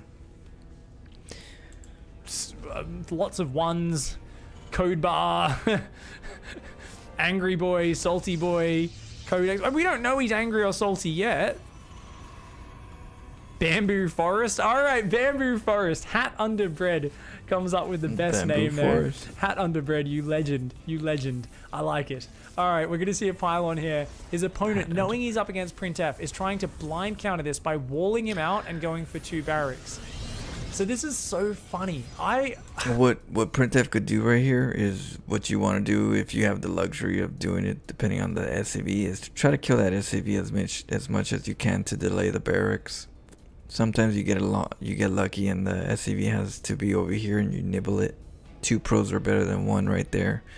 But definitely the gateway is really good. You get the transition. I would never go for this response to it because I feel like you're so one-dimensional. No gas, though. No gas, no command center. And you know the what? hell? He knows how to transition. He starts probes, starts his gases. This is a lot of players on NA ladder. Whenever there's something aggressive, they always try to overreact and hard counter. The problem is right now you're giving up these 2 depots. You're already investing in 2 bunkers. That stops the cannons getting into your base. It doesn't stop him building a Stargate and Tempest Seer or a Robo and Immortals and a Warp Prism. And without stim, without gases, without an expansion, you're going to be fucked. These probes have already got so much damage on that depot. And oh, look at that. Just He spotting can't the get high in ground though. there. But those Well, he can't get in, but those supply depots are done for. So what Blue should have done in this circumstance, usually you don't finish this. If you feel like they're cannon rushing, you don't finish this supply depot. You make it in the back and you just keep it as a wall. And then once it's almost dead, you cancel it. So you don't lose much resources, because if not, you know they're gonna die. So that's what you want to do. You want to not finish it, but you want to just have it as a wall. Don't finish it, build it at the top with the mineral line, and then you're good to go. well done. Nice play here by Printf. He's got that on hold position. If the Marine comes to shoot it, the cannon will cover it. And both depots are going to go down behind that. Double gas, growing probes. Cybercore is going to go down back here. And, I mean, this is just such a nice, aggressive forward position. And you see it. I mean, these Marines trying to do what they can, but what's your options now as the Terran player? You've just locked yourself into unupgraded Marines on 1 base. Bamboo Forest. I think it's looking a bit more like... oh, are those waving in the wind a little bit? Are those sort of ridged towards the top? Is there a bit of... kind of like a vague mushroom shape? Is it wacky waving inflatable dick town? I think it might be that. Bamboo Forest is just locked himself into a corner here. This is the classic mistake. We see super high GM players say, I'm going to overreact. And the thing is, I don't think this is overreacting. I think this is the bitchy way of overreacting. I don't just want to overreact. You get your workers down there and you do not let this position get established. Exactly. You do not let Printf have complete control, because look at that Stargate shield battery, Adept here. So even if you push these probes back, the Adept can shade to the high ground. So look at that, goes forward, tanks shots, But the Adept's here by this point. Another Marine goes down. You're dead. You're so screwed. What can you do from here? I'll build a factory now at 3 minutes. So gas is so Checkmated late. himself, man. And this is what I love, because Printf, you know, people always go, it's cheese, it's all. And we have a long discussion about that, I believe, at the start of the King of Cannons episode, if I remember correctly. And he's like, no, I don't think it's cheese. He's like, cheese is something that's like one-dimensional, and if your opponent knows it's coming, they can stop it. But I play on my own account. I don't play on a barcode. Everyone knows I cannon rush every game, and they can't stop. Well, that doesn't mean too much. You know, the whole barcode thing, I don't know why it's such a big thing in the StarCraft. You know, that, oh, my name is there and you know I'm cannon rushing. You know, there's exploits that you could do. There's exploits on the map that it doesn't matter too much. It's not the biggest thing that you know or don't know who they are. A cannon rush has certain things that you do, and the timings are there, and the positionings are planned. Them knowing or not knowing, it still messes them up. Like for me, if they know I'm cannon rushing, I might not always cannon rush, and they overreact, and then they're screwed. So I don't really see how that's like such a big thing, having your real name, and they know you're cannon rushing. That's how you mind game people. And even if they stop one version of it, I transition into another version, and I have so many variations. He's like, I don't think that's, you know, what I think of as cheese or a gamble or a one-dimensional strategy. He's like, no, like I've perfected this style. Now, personally, I do think it is a bit cheesy. I personally do think it's not as flexible as other styles, but I think a lot of players just have no understanding of how to deal with it. And I love Printf, and I think he takes it to a level where it's hard to stop. It really is very hard to balance it. But I don't think you can allow a Protoss player to build their base in your base. Especially with the shield batteries now being part of the game. Look at this, 3 Adepts. They can one-shot Marines. They could wreck these Marines in a head-to-head fight. He's got a fleet beacon. He's going to make Tempests. And there's no answer to this. You're building 2 starports. What are you going to do? Build Vikings 2 at a time? Tempest with shield batteries is just going to pick away at you. This is going to be such a hard fight for Bamboo Forest. And I think Printf, I think one of my... Oh, I think he was thinking about committing to that. I think one of my favorite things is after we did that show and I started cannon rushing a lot on my Star-Lord cheese account, and he would always hop in my chat. Every time I do a bad cannon rush, Printf happens to be in my chat, and he's always just like fail fishing in chat. Really, he's just like, oh, really, Pig, please stop doing it. He's like, can you just remember the spots and actually do a well-executed one for once? Oh, sick dodge, baits the mine shot, pulls back. And especially when I first started doing it, I would always expand behind it. I'd kind of fuck it up, create some damage, create a weird game, and I'd instantly expand. He was like, Pig, remember the rule I taught you. One base or die trying. He's like, if you expand, all you're doing is giving up momentum and letting your opponent back into the game. He's literally, he's just posted his own emote in chat right now, guys. That's right. It is a Nexus with a cancel sign on it. Printf does not expand.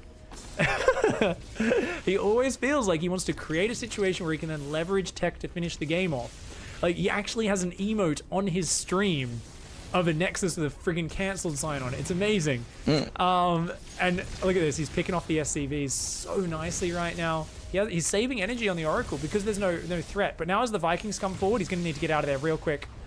Real quick. We got 3 Vikings building at a time. More shit. Yeah, I personally don't like to handicap myself into optimizing too much. I feel like Printf does this, but I feel like, you know, why optimize it? You know, I mean, there's only so much you can optimize, right? After that, it just you can't really optimize it too much to where you're doing it so much that you're not really like enjoying the variety of the game. Because the best thing to do is to be able to transition from this. You know, the best thing is to learn how to transition from to learn when to take a base and transition, and then get to your other whatever gateways, robos, and then from there, you know, get another base and make it interesting, make it flavorful. You know, but when you optimize it too much, and you know you're on one base, he could get 2 bases, and it would be better if in you know, just enjoying the game overall, the variety of it. If you start this way, you optimize it to where you know you can take a base, or when to take a base, and then you can enjoy a good, 2 base or follow up, and then 3 base and whatever it goes to. But to cut yourself a bit, from so much enjoyment, just to optimize cannon rush, and the cannon rushes tend to be very consistent and similar, where it's like you're just doing the same stuff over and over again. Like, yeah, you're optimizing, but at the same time, it's like you're also not living. You're stuck in a loop. It's not StarCraft healthy. It'd be better if you do this and then you take an expo and then you get a little bit more creative and use the other units that you still got Storm, you got Mothership, you got so many units and so many varieties that you can roll with. But yeah, he ends up just denying all that fun and just for some good old optimization. But diminishing returns, at some point you got diminishing returns, and so then you're just doing it even though you have diminishing returns. But then what does that really do, overall? I don't know. It's not the battles that I think are fun overall. They're just ways to win, but they're not enjoyable, They're not like, eventually you just do it. It's just a cookie cut process to win the game. But if you do this and then you transition and you make it into a crazy game, I think it's way more flavorful. And you eliminate the diminishing returns of trying to over optimize something to the point where it's like, now what are you going to do? You already did it. You already know exactly what to do. You can't put no more into it. And you're not taking another base. So, now what? Batteries, those Tempests got to be careful. Tempests only have 275 combined hit point and shields these days, guys. It's his gimmick. Yeah, I'm saying it's his gimmick. To each their own. I'm just saying. Why live in such a contained environment? Why live in a house and stay in your house the whole time, your whole life, when you can go out there more times than not and experience the world? Why do that to yourself? This game is so good and so, so full of life, of so many things you could do, and you trap yourself in a house your whole life. And you do it on purpose too. Like, you could, because he's good. He can learn to transition and do all that stuff, but he loves to just kind of like stay in his hole, in a very small hole, and just make sure that hole is immaculate. They do actually have 2 armor, but that does not help on the shields portion of them, which is almost half of their hit points. So he's saving the Oracle energy so he can tag them, and then when the Vikings try to go in and out of vision, the Oracle Revelation, or tag as we call it, is going to provide vision. So he starts doing it now, and you can see, just by seeing the buildings, he almost sees those Vikings. They can't really come forward. Picks off a Widow Mine! And look, very nice. And look at this, and you can target the SCVs as well. Uh-oh. Those Vikings are thinking about coming forward. Remember, Tempest have the Oracle's really important. You definitely need the Oracles to make sure you can micro the Vikings. You don't want to lose Tempest to Vikings, so you just always revelate them. Really good. VIP right here is the Oracle. Anti-air range, then anti-ground. It is the difference between 10 and 15. Shoots the Widow Mine. Really needs to focus down these SCVs, I think. He's draining the resources of his opponent, but I mean, we're going to have to 8 Vikings, which is quite scary. Uh-oh, you got to be careful. Printf. Focus fires the Viking. It's not enough though. Is it enough? Oh my god.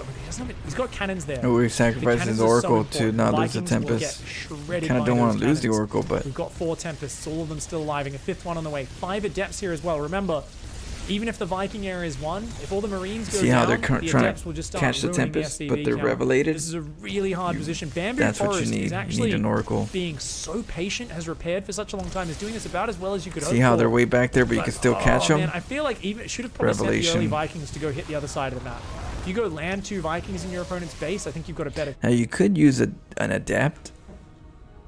You could use an Adept by shading over there, right? And use the shade for the vision, and then let the Tempest take out the Vikings knowing where they're at.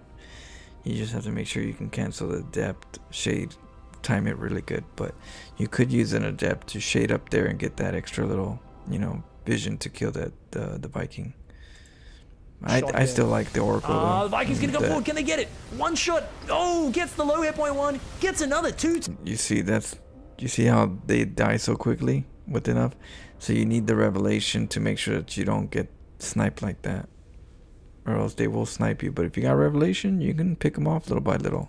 Tempest go down. Nice snipes there. Bamboo Forest answers in kind. I'd love to see a bit of repair. Repair those low hit point SCVs. He's thinking about going across the map. He's going to send 4. They're very wounded, but can land those. Force a recall potentially as well.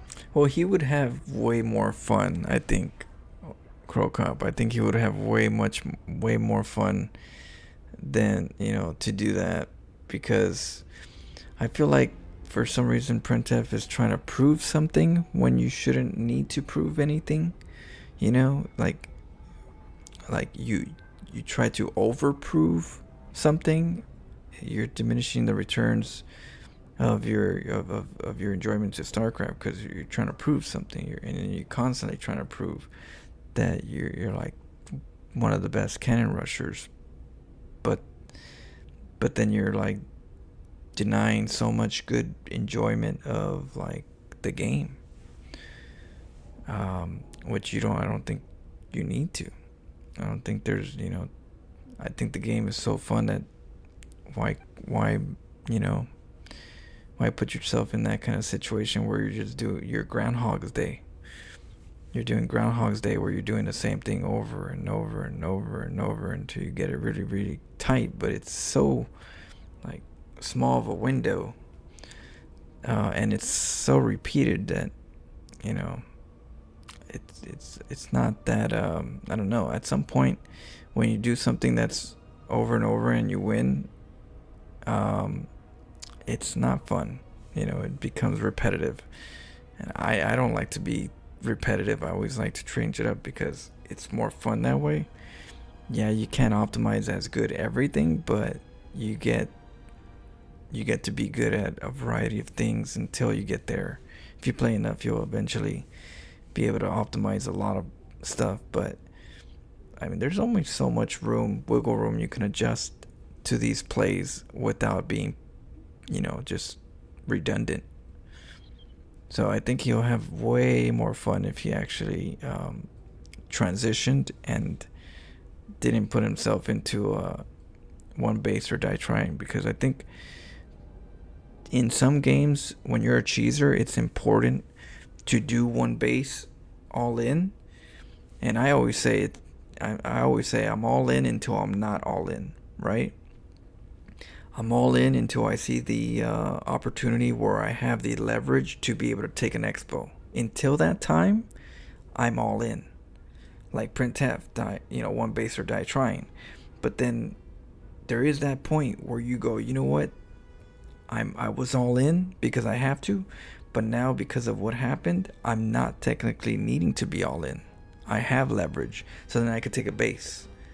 You get me? I could take a base. But to be stubborn in a way where you don't have that as a norm,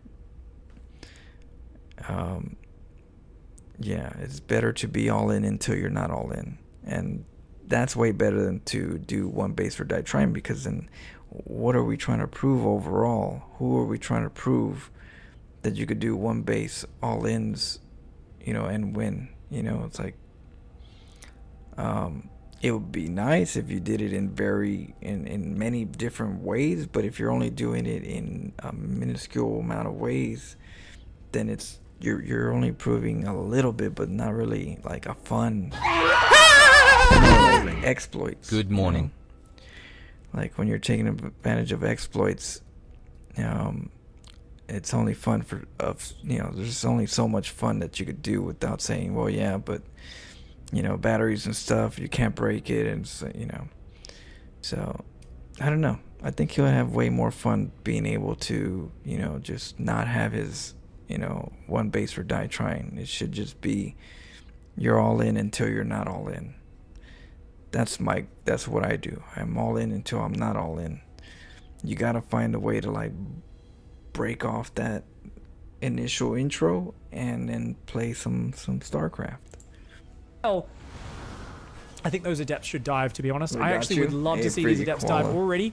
Look at this, Thank just you so picking off a much. few of these Marines. Yeah. The adepts win this battle. And if he can force the Vikings to land, the Tempest will pick them apart before they get back in the air.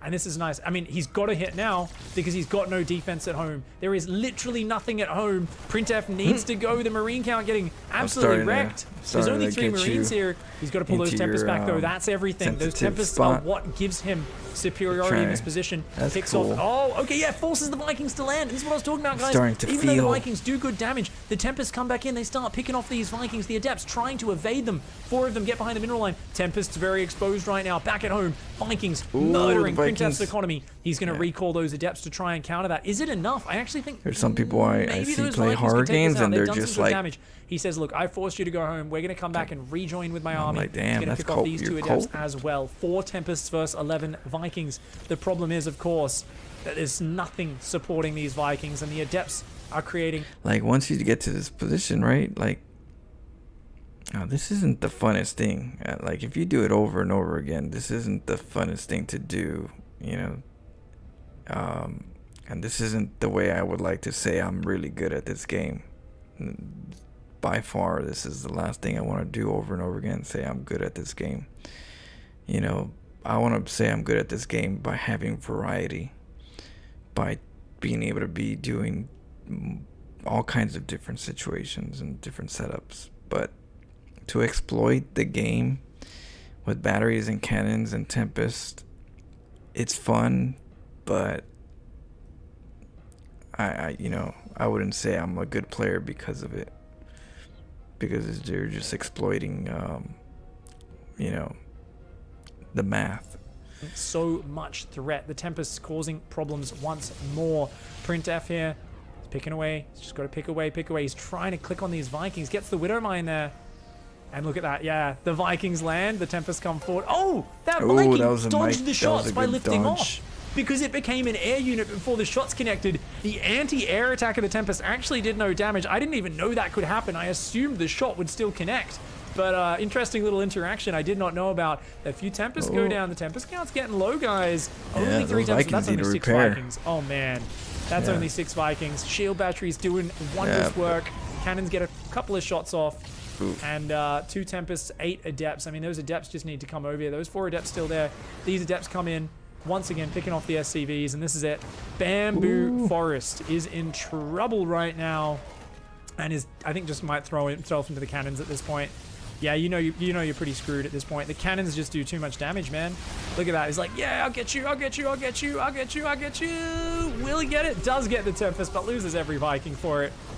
And with that, the Bamboo Forest trying to blind counter with the second barracks and the wall off, but all that does is hand 2 depot kills on a platter to Printf and ruins your own tech at the same time. Got him. Bamboo Forest, mate. I actually think he did really good at holding on with the bunkers and getting the Viking count up. I would not have done anywhere near that. Yeah, he did decent with the I like the Viking drop. At least the Viking drop's good. You want to like do that to kind of like force some reaction, because that's where you can, you know, Protoss can lose some probes. But his intro defense, he kind of like walled her early, no gas early. It's questionable. It's Well, better to just not let But Printf at the try same to time, cannon rush letting you. that get established, I mean, that's kind of the lazy way of countering Printf, and Printf plays against this all the time. A lot of Zergs will just go 12 pull. They'll say, you can't cannon me if I 12 pull. And it's like, but now you're behind on economy. And Printf has so many different ways of adjusting to that. Same thing here. They're like, you can't even get your cannons in my base. Walled you off, got a bunker on the high ground. You can't get in here. And he's like, well, I'll pick those off, and then I'll build a Stargate and pick away at you with Tempests.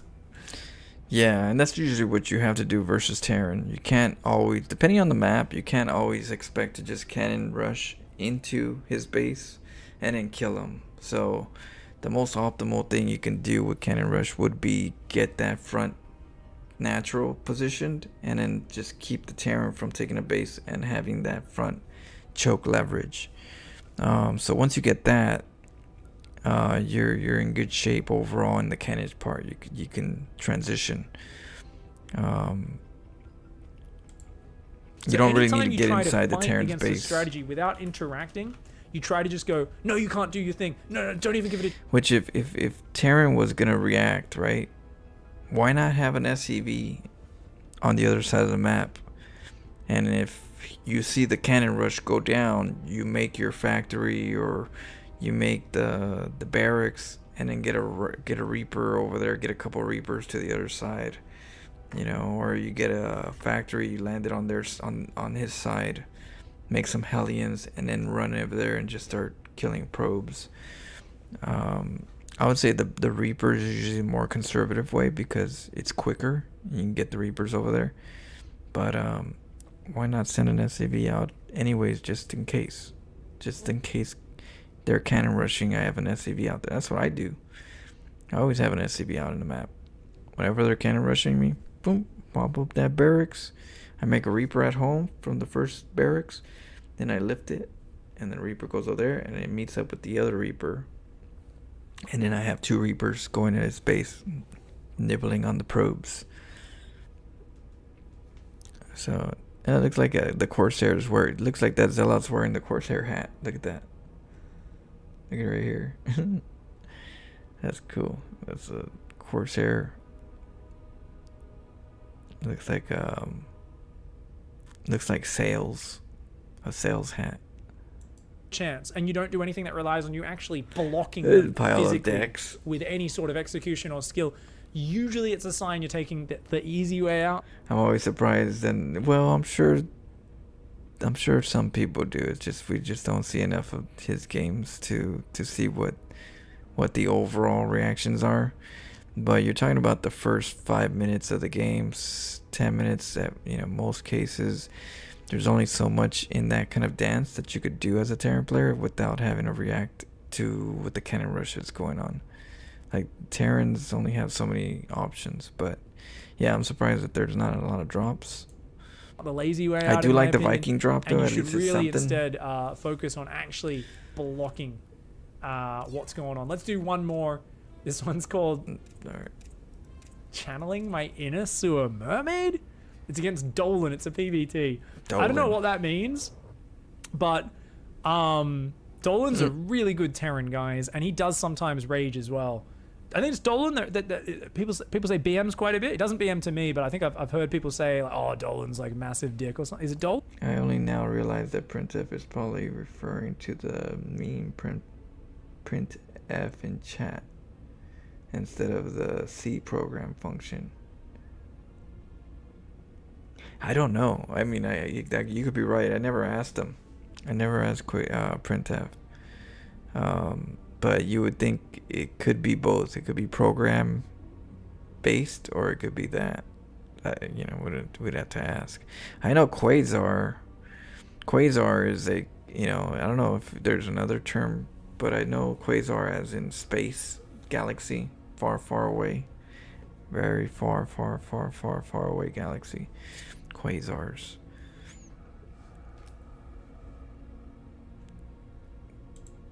I'm thinking of I'm someone not sure. else. Maybe I'm thinking of someone else. Interesting. I'm not sure. Dolan's always been cool to Where me. he comes up with his name. All right, maybe it's someone else I'm thinking of. Oh, I'm thinking of Satorks. Because they're always very similar MMR Terrans who have relatively similar styles. Yeah, no, Dolan's cool. Like Never 10 mind, years. guys. Was it 10 Like, years? Just sledging Dolan. Yeah, I never knew Satorks the is time. the super BM guy I was thinking of. Was there Sorry. a theory on how long he was I there? feel like they have pretty similar styles. So Yeah, I mean, there's only so much you could do in that town, right? Over and over again. But I mean, like, imagine you're just not you don't even use. Imagine you can do Groundhog's Day, but you don't even experience the whole town. You just kind of just stick to one area, the piano part, or the piano part and the ice sculpture part, and that's it. There's so much to experience. I sometimes get them confused. Dolan's probably so mad if he hears that. Someone's gonna like clip that and link it to him and be like, "Pig thinks you're a BM piece of shit." Anyways, let's go. We're gonna do all these VODs together for YouTube. These printf ones, since they are shorter. So let's go. Up here in the top left hand side, let's see what he's got. Very nice. Pylon right here. Forge against a Terran. you're setting up for a Reaper defense.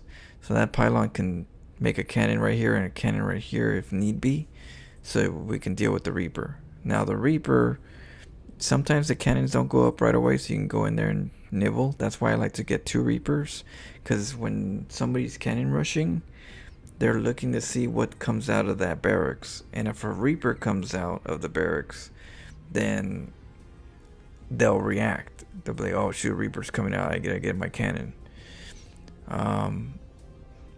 Now if you have a hidden base, right, if you have a hidden barracks, not a hidden base but a hidden barracks, because you're building one at a proxy, then they won't really think you're going Reaper and they won't do it in time. So you could take your pick.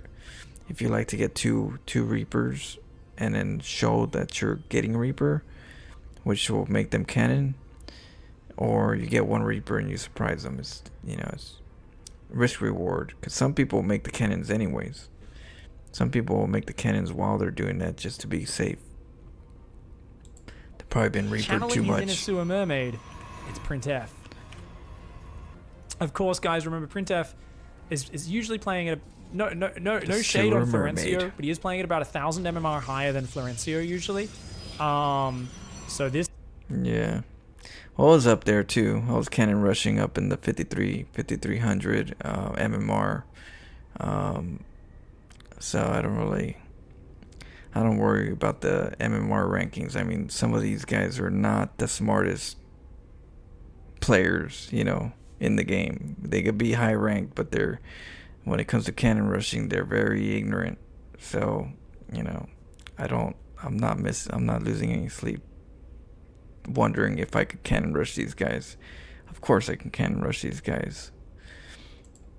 is a different sort of crazy cannon rush we're going to see. Dolan here doing my favorite response, but he doesn't have an SCV on the low ground. That could be a mistake. I like this. 2 SCVs are saying, taste my drill. He does crush the piano though. Oh, you can do a 3 pylon wall. I didn't know that. Oh, that's dirty. Okay, Dolan's got it. Yeah, put lots of SCVs on that and that. Oh, this is nice. This is a good space. You can make a cannon right here, and you can still pylon contain them from getting in. This one a little bit harder.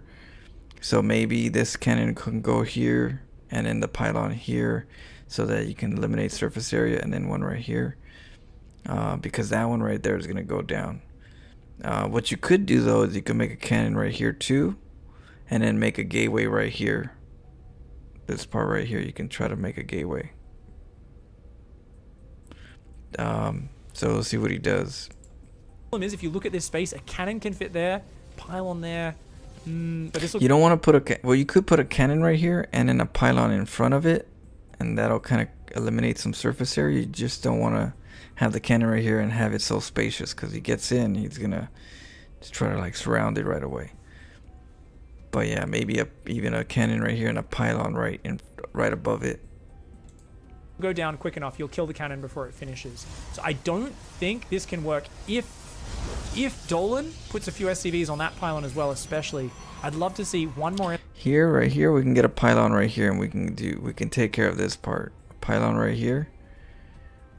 It's this one that I worry about more for this situation, because he's really pounding this pylon. He's like, I'm getting in there. SCV, this SCV shift to the left, so you can fit a 5th SCV on that. Oh, he's locked in. He's locked in. I think it's fine for Dolan. Dolan's just got to attack. He's got to split the work. Yeah, see? Oh, the That lovely pylon right there. pylon block.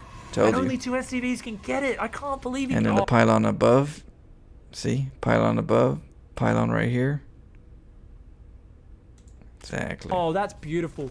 Printf knows his spots perfectly. There's a Marine and 2 SCVs trying to take on this cannon. Is it enough? The probe's trying to take on the Marine. Oh my god, wait, what the Oh. hell? He can, Oh, that Marine. He's trying to dance it in and out of cannon That range, cannon's, but it's like, not going to be right enough. there. The Marine gets focus fired. The SCVs go down. Oh, I can't believe he got this. So Printev is trying to get ready to make another cannon. If that one goes down. But I don't know if it's even going to go down, because I think it's walled already. So that SCV's not going to break it. I can't. Oh! But I think he's going to try to make it right now before that SCV catches on. It goes down. It goes down. It's okay. He's held. He's Oh, held. no, he's he held. didn't. He I'm loses surprised 3 why he SCVs. didn't. That's not too bad, though. Yeah, he can kill that probe. He kills the probe. It's fine. I'm surprised he That's what I'm didn't talking have about. that Pulling ready to go. SCVs is the right call. So he's got to clear these pylons with these SCVs that are trapped. Oh, he's going to actually let the gateways finish and go. Ooh. Zealot, he's pulling There 5 go more the pro- workers. Oh my god!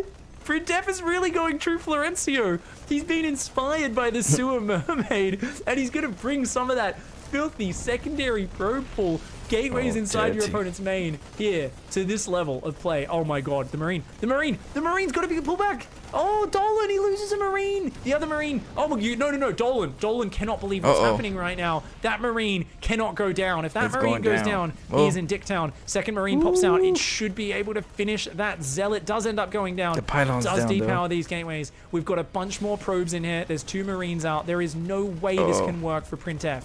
Sure, no, you gotta pull SCVs.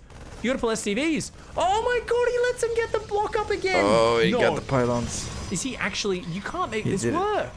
He let him get the block up. Okay, I love Dolan, you. Dolan, don't prioritize shit talking over micro. You need more SCVs to depower that right now. Stop typing. The Zealots The are Marines almost need coming to out, focus so if fire he that gets it up pylon. long enough. Oh, he thinks he's no, Dolan. If Zealots get out, you're in trouble. A move the SCV. Okay, SCVs defend the probes. SCVs defend the probes. The Marines are there. That Zealot gets cucked. This one is going to get out, though. We're going to see one Zealot pop out, more pylons going down. Oh my god, Printef doggedly doing this. The last probe in the base trying to run in there. This Zealot dancing. He's trying to dance. He's like, I can dance all day, I can dance all day. I mean, he has a knife in hand, but I don't think it's going to be enough. Printef desperately trying to get this up. Remember, guys, Dolan is almost out of minerals right now, and somehow a pylon got up in the right-hand side. Oh, he got a That is the mule. only probe on this side of the map right now. All the drilly boys are chasing it. We're going to see another Zealot out in a second, and that will distract. This Zealot just wants to distract. Look at that. He's going for the fresh mule. He goes for the fresh mule, forces the mule off the mining, pulls away from the Marines. He's going to try and then he fight goes that for the Marine over there. cannon without Cannons are them going expecting down. it. He's going for the transition. Yeah, episode, what is this? Episode 6, I think, in the Florencio files. Back into the cannons. Ooh, that Zealot gets cucked. Dolan's micro is so good. So good right now. Oh, he's going to focus the pylon, but another pylon is already on the way back here. So even though they're going to be depowered for a second, So what's going on right here is that you make pylons to get the gateways, but then in between the pylons, eventually you get cannons within the pylons, and they're so used to all of them being pylons that they don't click on them, and they don't realize that there's a cannon involved. And that throws people off because they're like, wait, what? Oh shoot, there was a cannon this whole time. I thought it was pylons. Next thing you know, it's 3 cannons coming up, and you're like shocked. You're like, sucker. the Zealot gets out just barely. No! Oh, he gets a Marine and runs away. The Zealot actually gets that. I cannot believe it. The probe goes down, but the pylons and the cannons are finished. The Zealot leading the SCVs on a merry chase right now does end up going down, but the cannons are up and the command center is being lifted. And as the dust settles, it's 19 SCVs versus 13 probes. But, I mean, there's cannons and zealots in your main base. This is an possible awkward stalkers. scenario. You can get it possibly stalkers Printef up there. salvaged this situation. Dolan needed to block that secondary block off from going on. He was too busy typing. And yeah, he ended up putting himself in a small lead, I would say. Yep, I agree, Printef. I think you are slightly behind. Did he just drop a mule? Oh, he scanned. Dude, where's your depot? He's like, oh, we gotta What stop. He's gonna Dolan, make stalk. He knows they're gonna make stalkers. For like a minute. Oh my god.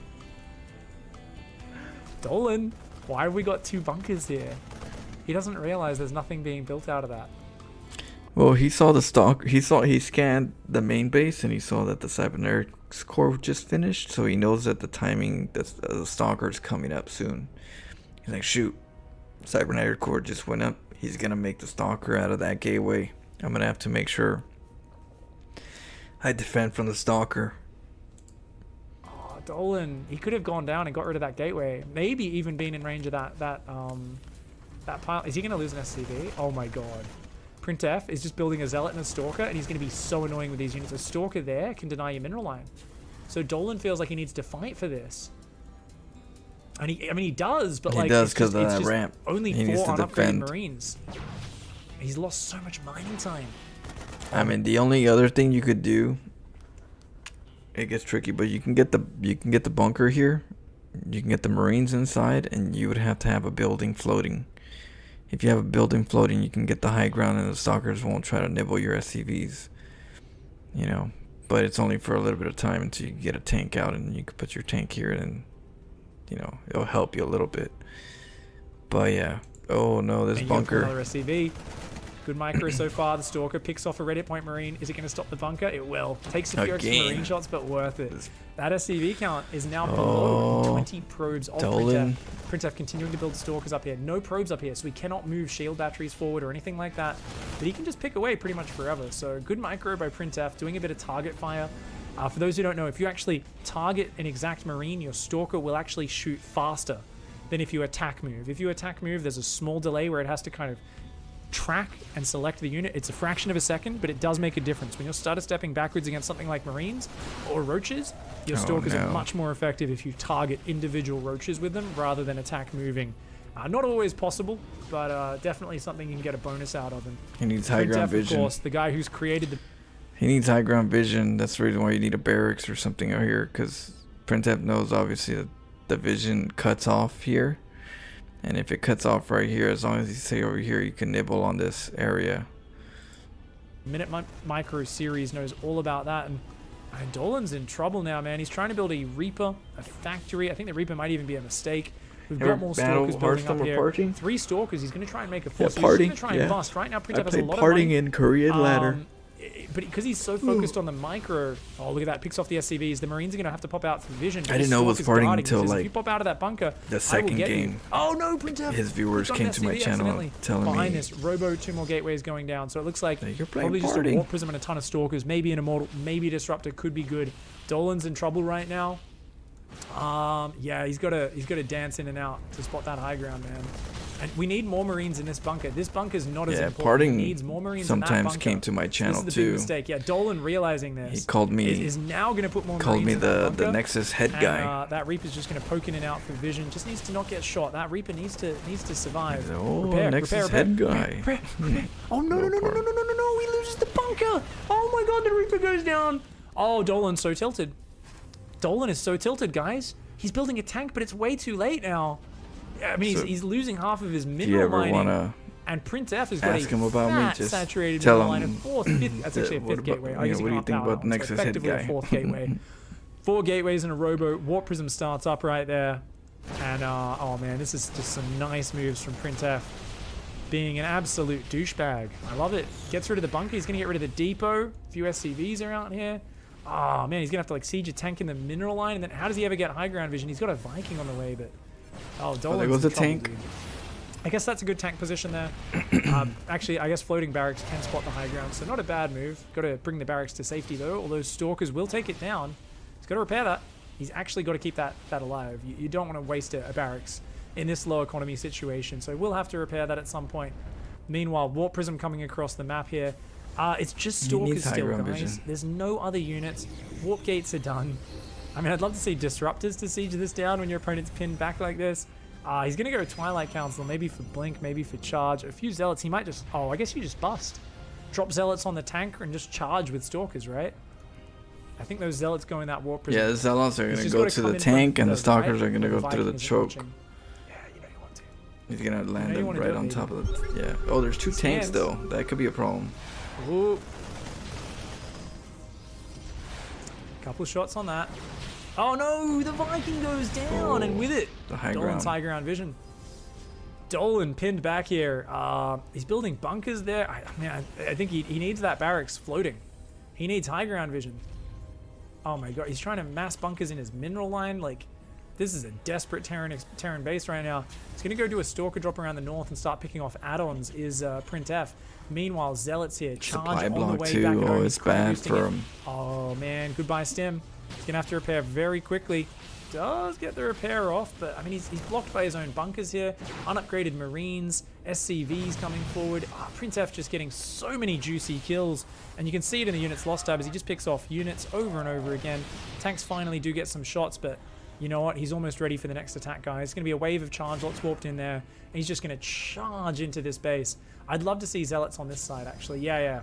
Because you want to get Zealots in from this angle and this angle. Because just going down the ramp into the bunkers is not going to work too well. Stim's almost finished. Oh, if Dolan's not in the bunkers, this would be terrible for him. This would be really bad if he's not in those bunkers. One big charge zealot all in. 10.5 minutes into the game, guys. The King of Cannons about to be the king of one base charge all in. No, don't. Why are you loading into your medevacs? What are you doing, Dolan? Dolan, get out of there. You could get force fielded, dude. You're out of boost.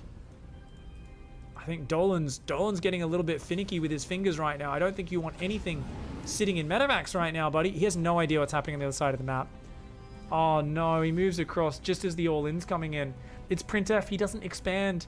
You just need to survive. Oh yeah, look at that. Printf's like, Where's your stuff at? Yeah, he's like, where's your stuff at? You gotta go right now. Printf is now long distance mining since his main's mined out. So he's just clicked his probes down there, something he does very regularly. Oh, this game's about to get weird, guys. Do we recall? Oh, there's he's gonna two recall. tanks. No, he's going in. Sure. He's going in. Nope. He's gonna embrace the all-in. Alright, here we go. Charge zealots! Oh my god, the first tank volley is huge. If those SCVs can repair the tanks for a bit, that'll be the massive. tanks are exposed. Drilly boys have been attack moved. Oh, I would have loved some repairing those two tanks. Oh, this tank in the back doing some good damage, but there's nothing else. There's no Widow Mines, there's no Marines, it's just the one bunker. Nice mass repair to keep that tank alive for a few more seconds, but...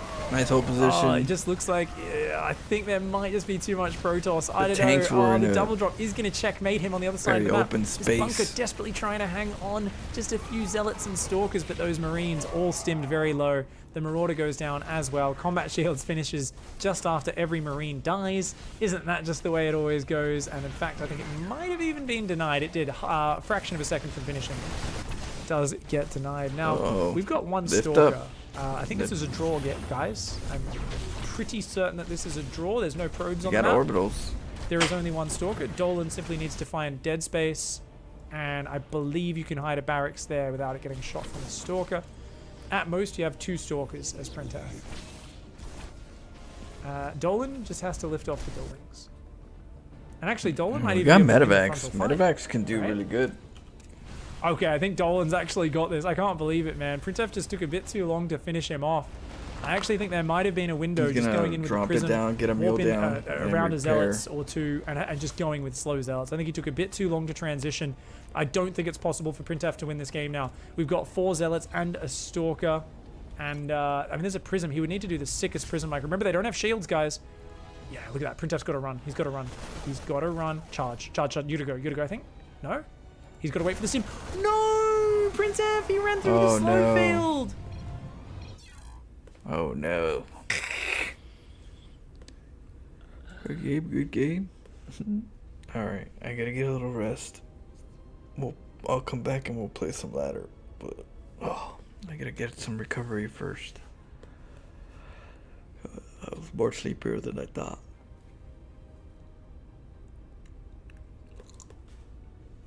Hey, no problem, Shyrad. I'll be on in a couple hours.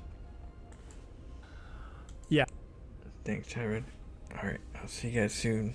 Printf, everybody. Do you sleep on the machine? I sleep right away. Yeah. When I'm like this tired, I knock out.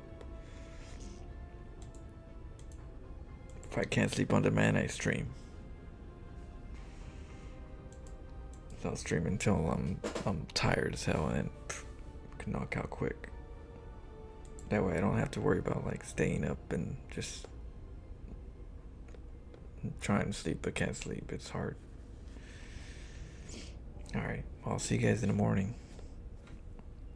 Peace. Have a good night, tax cut, Bobbio.